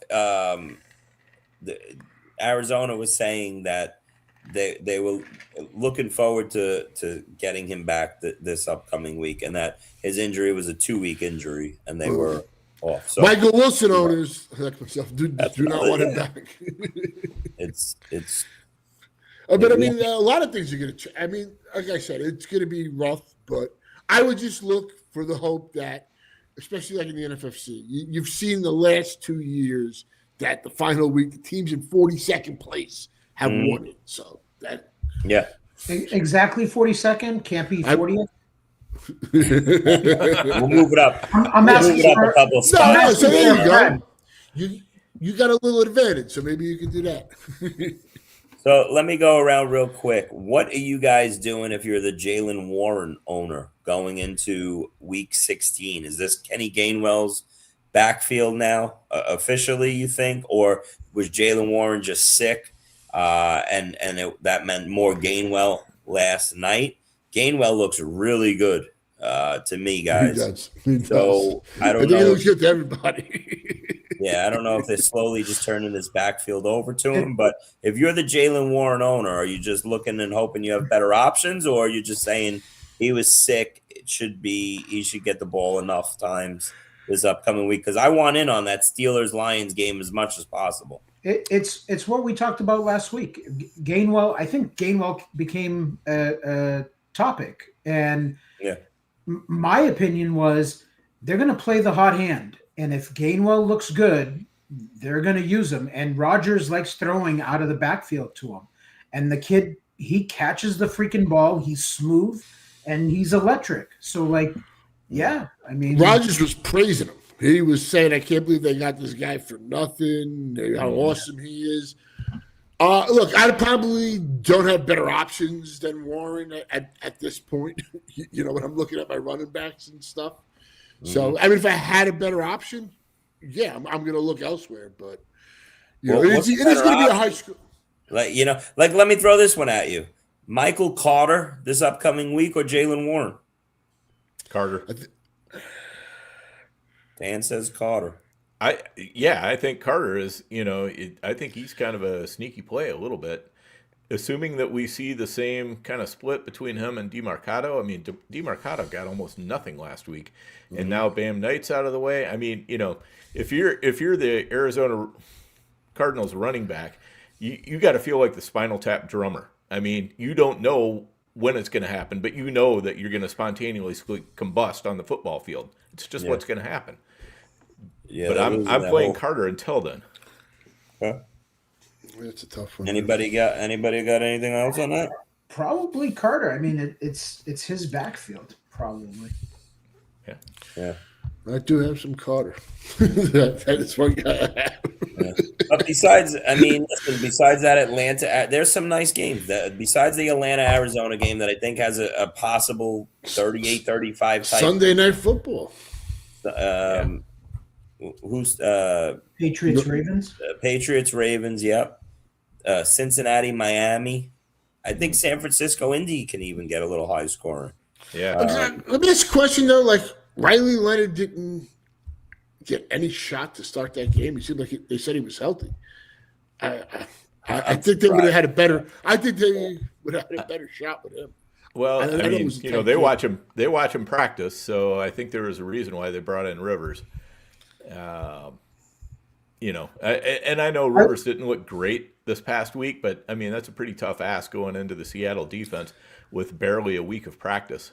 I got to be honest. I was actually impressed because that game could have been a total shit show, like 30-0, and we're talking about like the Seahawks defense breaking fantasy. Like and putting up a crooked Yeah, number. but I mean, look, they played it right. The defense stepped up. They fed Taylor. They had the lead with the last couple of But they executed the game plan basically. It was a run, throw short to get a first down. Like he can't move at all, Phillip Rivers. But that's my point. Like, but that's fine. But he could get the ball out, and we learned late last week, when they brought him in and gave him the starting.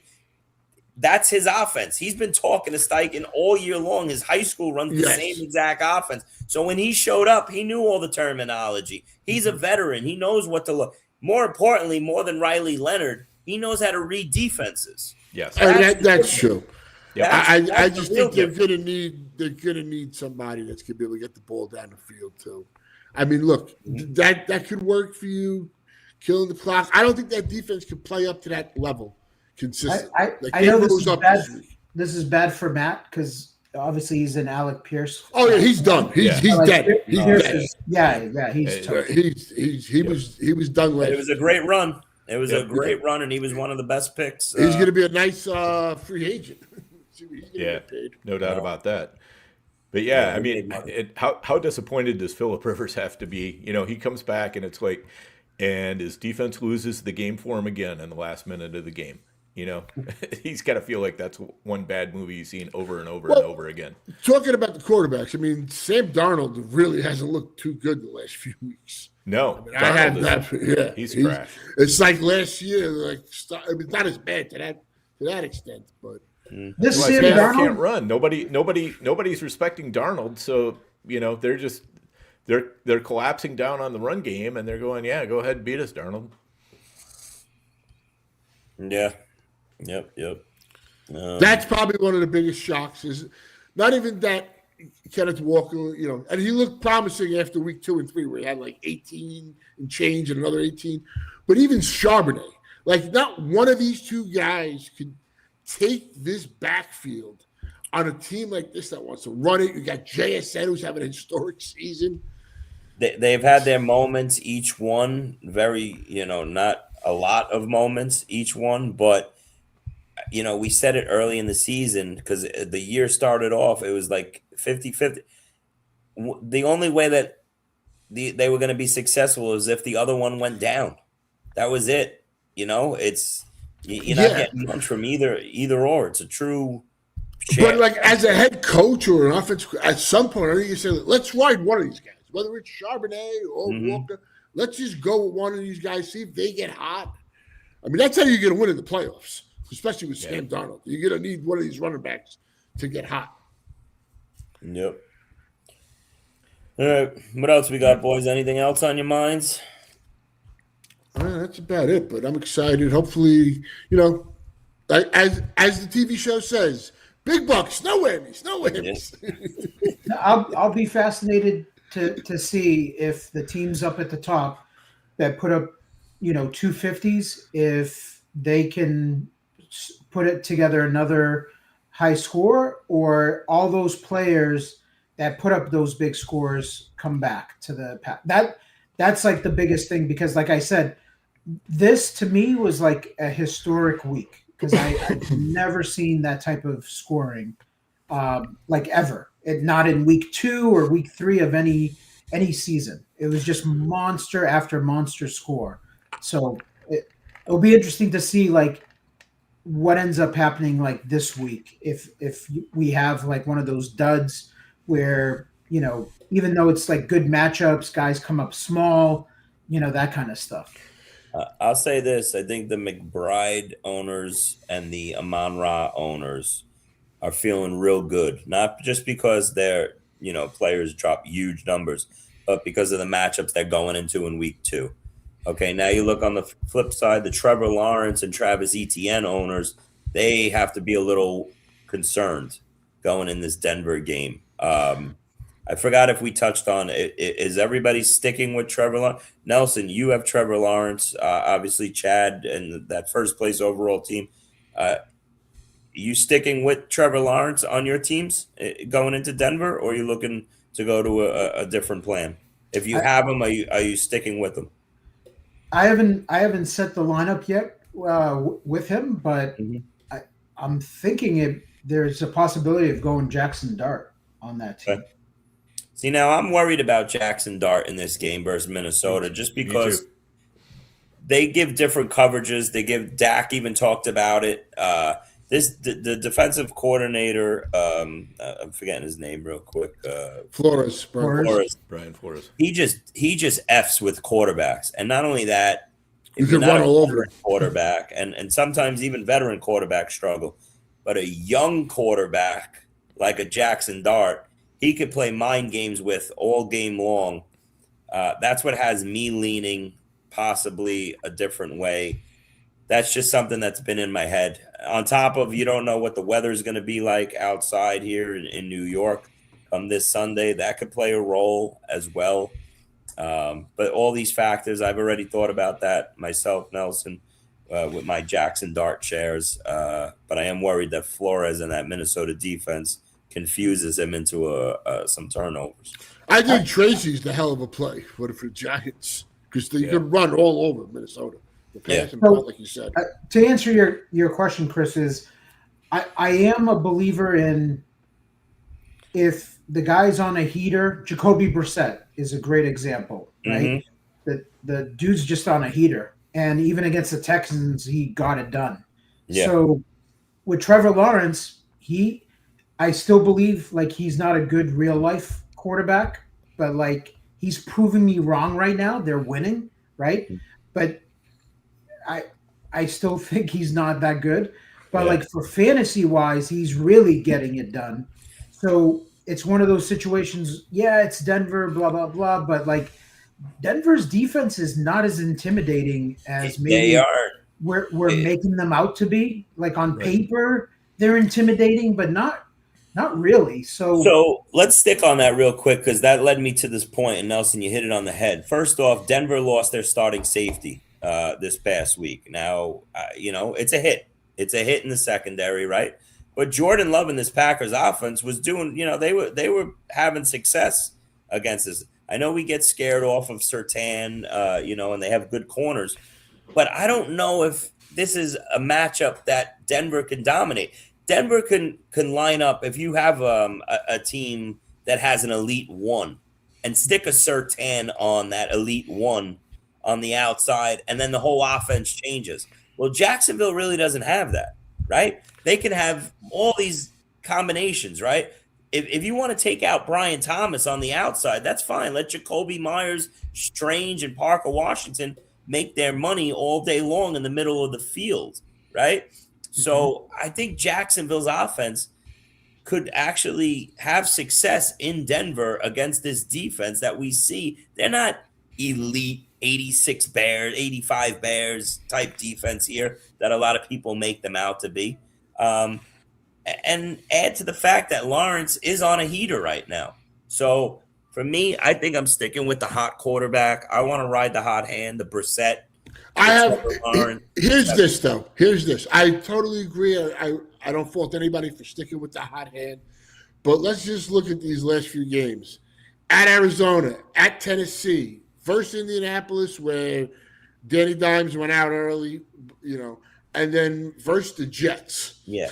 So it's been a nice month. It's been a nice month. Absolutely, Matt.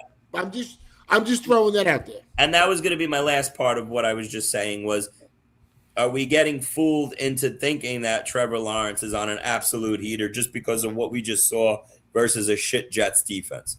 And looking back, we really should have I should have been all in. I should have been more in on Trevor Lawrence with my shares in. But, I mean, I don't think I could kill myself for starting him over Joe Burrows and Dak Prescott's and stuff like that. But Trevor Lawrence, he took advantage of a terrible defense. And that game worked out perfectly, okay? He comes out. He gets 2 touchdowns under his belt right away, midway through the first quarter. Now, you're up 14-0. You're at home versus a shit team. You could start not in the first quarter, but, as the games gradually go on, we saw it last night with Pittsburgh. Aaron Rodgers basically taking the foot off the gas fourth quarter. But here's my point. Everything has to work out perfectly in fantasy in a particular game for you to hit those numbers of 57 fantasy points. So what happens? 14-0. He has a rushing and a passing touchdown. He's already on the board with like 18 fantasy points. midway through the first quarter. The Jets come right down the field, and they get a touchdown. Mm-hmm. I'm sitting there, even though I had only one share in. I said to my friend, I said, Trevor Lawrence is dropping a 40 today on this. I didn't know it was going to be a 60, but as soon as Trevor Lawrence with 18 fantasy points has the Jets score right back on him, now he's locked in for another few quarters of gunning.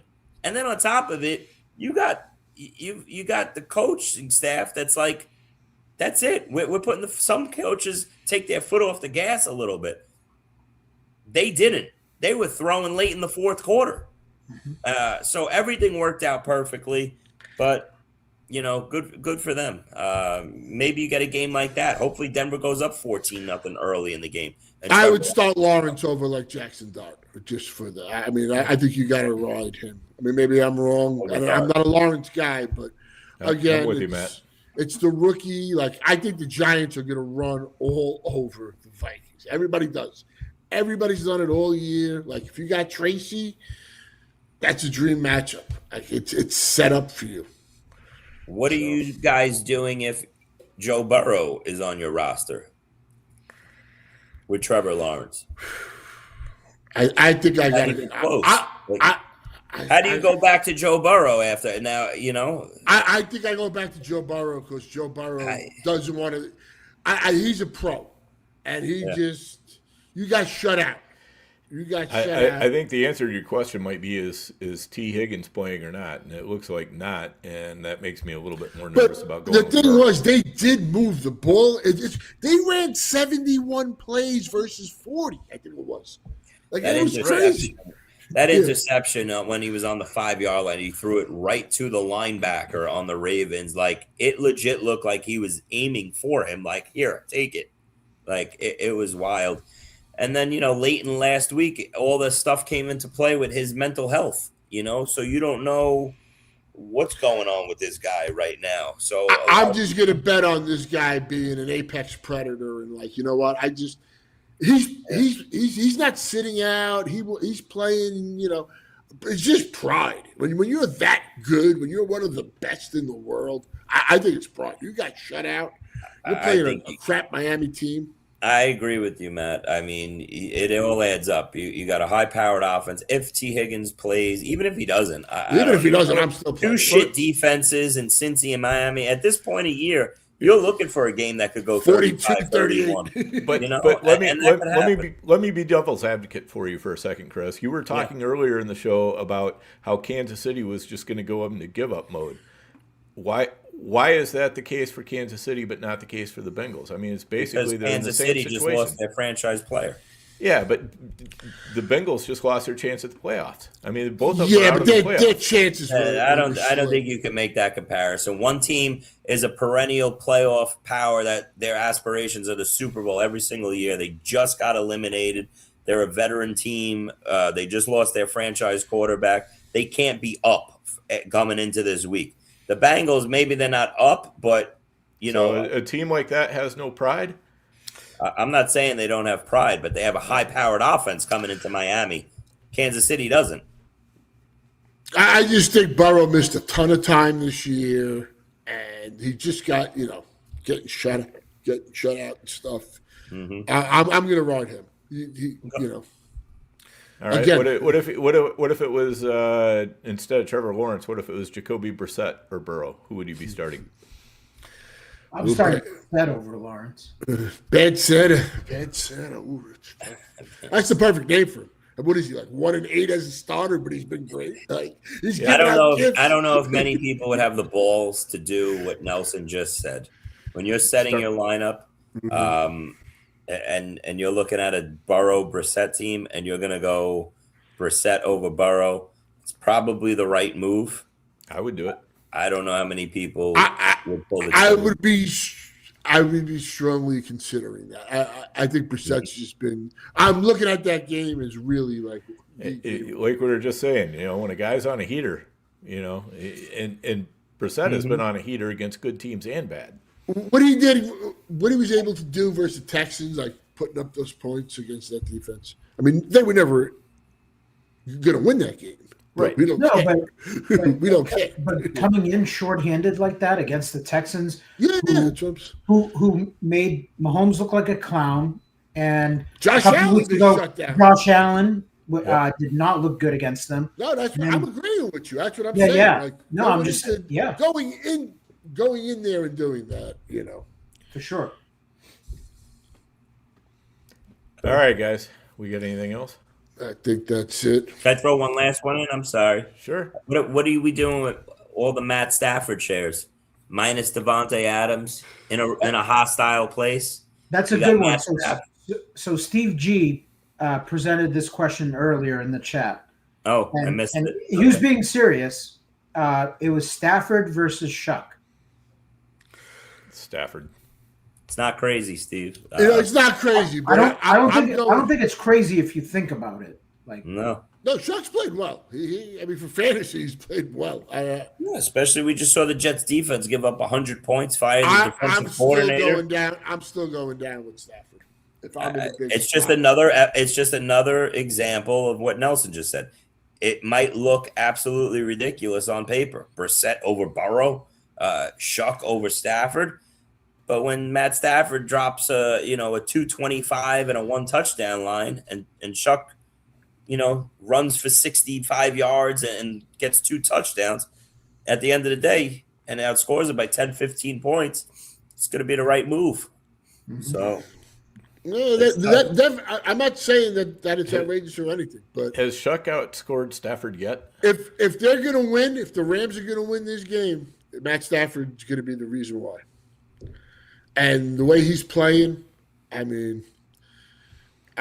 just can't. If I'm at this point, I'm not saying it's crazy or anything. I don't think that, but I'm going down with Matt Stafford. I will say I'm looking at a couple ranking sites, and they have Stafford and Shuck back to back, which surprises me. There you go. Yeah, to me, it's not outrageous with no Adams at Seattle. I could see it being a letdown game. I could see the game being 20-17. Now, wouldn't you want the quarterback playing the Jets instead of a 2017 type game? That's just my opinion. And then we didn't touch on J.J. McCarthy. It seems like the fantasy industry for the last couple of days is all back on the J.J. McCarthy experience. Now he's playing a shit Giants defense. You giving him any looks on teams? Does anybody have him on their team still? No, that's. I guess that's the wrong way to put it. No, I do. Really? My top big gorilla team is a JJ McCarthy team. Yeah. As a starting quarterback? Starting quarterback. Yeah. Well, how the hell did you do that? Who was your real quarterback? Daniel Jones. Yeah. All right. So you took Danny Dimes to the limit, and now you switched it to McCarthy, and the last couple of weeks have been good enough. You didn't drop. I would take JJ McCarthy I'm 39th over Dart. overall right now in the big gorilla with JJ McCarthy. And you get the Giants this week, and you get the Lions indoors in the next week, and you are obviously the only JJ McCarthy team there. So, that's not a Justin Jefferson team. It's the Justin Jefferson team, right? No. Because that combination, you'd be wearing the horns. You'd be wearing the Vikings. We'd make him Nelson an be in the honorary basement. Minnesotan. Nelson would be in the basement. His wife will be upstairs going, "What's going on down there, honey?" It's Swift ETN with Puka Olave, McBride, Trevion Henderson, A.D. Mitchell. That's a Nelson, you did it all wrong. You don't have any stacks there. Come on. That's wild. No stack. That's a No really. Jalen Naylor. You saw a lot of Swift ETN backfields up top in the standings this week, by the way, guys. There's a lot of that. I have a couple different auctions that both teams in both auctions have a Swift ETN backfield. That's a pretty damn nice combination. And what did you get from a Swift ETN backfield in draft season? You went wide receiver heavy. So a lot of those teams are Puka, Amon-Ra, JSN, those combination of wide receivers up front because you punted running back, and Swift and ETN were two of the biggest names that you could put a backfield together with. And now we're in week 15, and they're both RB1s. So that's a real winning combo. Huh? I want to say this team was a what did I have? I can't remember if I had Tyreek Hill on this team. Oh no, maybe not. Never mind. No, I took Trevion in the 4th round. Okay. Well, that was a Gorilla team that you had McCarthy on? Yeah. 2.58% ownership. Yeah. Yeah, solid. Gotta like that. Not bad. Not bad. All right, boys. Surprisingly, he scored well last week. Didn't? Yeah, and I think he will again this week. He's been good for a couple of weeks. Yeah. Just need him running. Exactly. No. Don't watch the game. Look at the box score at the end of the game. What was it against the Panthers? He had the 45-yard touchdown run. Matt, like watching this fucker throw the ball, he throws it 100 miles an hour. He's got no touch. No, I had to start him a couple of weeks ago. Whatsoever. Just he's firing it. Like I'm just like, yeah, JJ should have had that touchdown catch. He makes that catch, but Jefferson wasn't ready for that. That thing was. Oh, we're talking about McCarthy now. I'm talking about McCarthy. Yeah, no, but they were saying something about like with Josh Allen early on with the motion. I mean, John, people forget. They're gonna have to go retune this kid in the offseason. But people forget how bad Josh Allen was as a thrower his first year or two. People totally forget that. I mean, he was pretty. But it's also, he's the exception to the rule of being able to fix mechanics that are that bad. So, we'll see what happens with McCarthy. He's got the right coach. I mean, if KOC can't fix him, I'm not sure anybody can. Yeah. But that'll be more of a question for next year. I think the Vikings would be idiots if they go into next year without a really, really good change up to McCarthy. They're gonna bring. They're gonna trade for Jacoby Brissett. They're gonna trade for who, Nelson? Cousins. You think so? Oh I don't know. God, I mean, Cousins is a free agent, right? I'm being serious. It makes sense to me. He knows the offense. He's not going to be back with Atlanta. Right. It doesn't make sense to you guys? It's no, it totally does.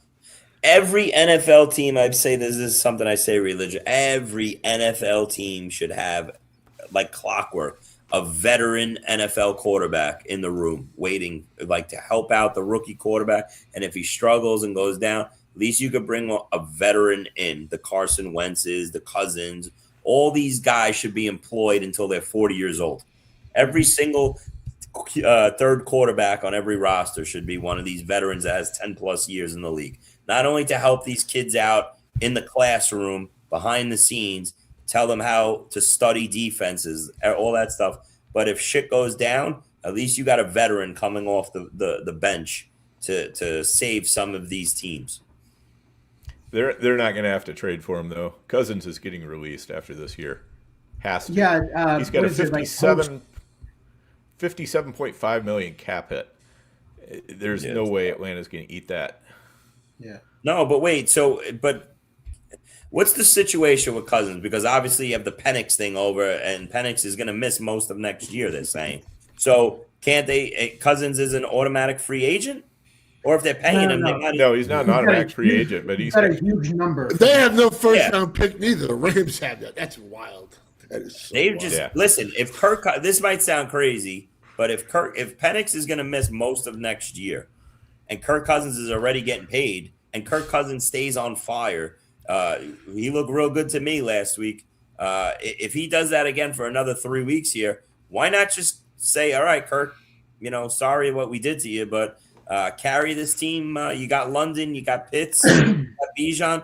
Carry us for the first 75% of the season here in next year. You're going to have to go bring in another veteran.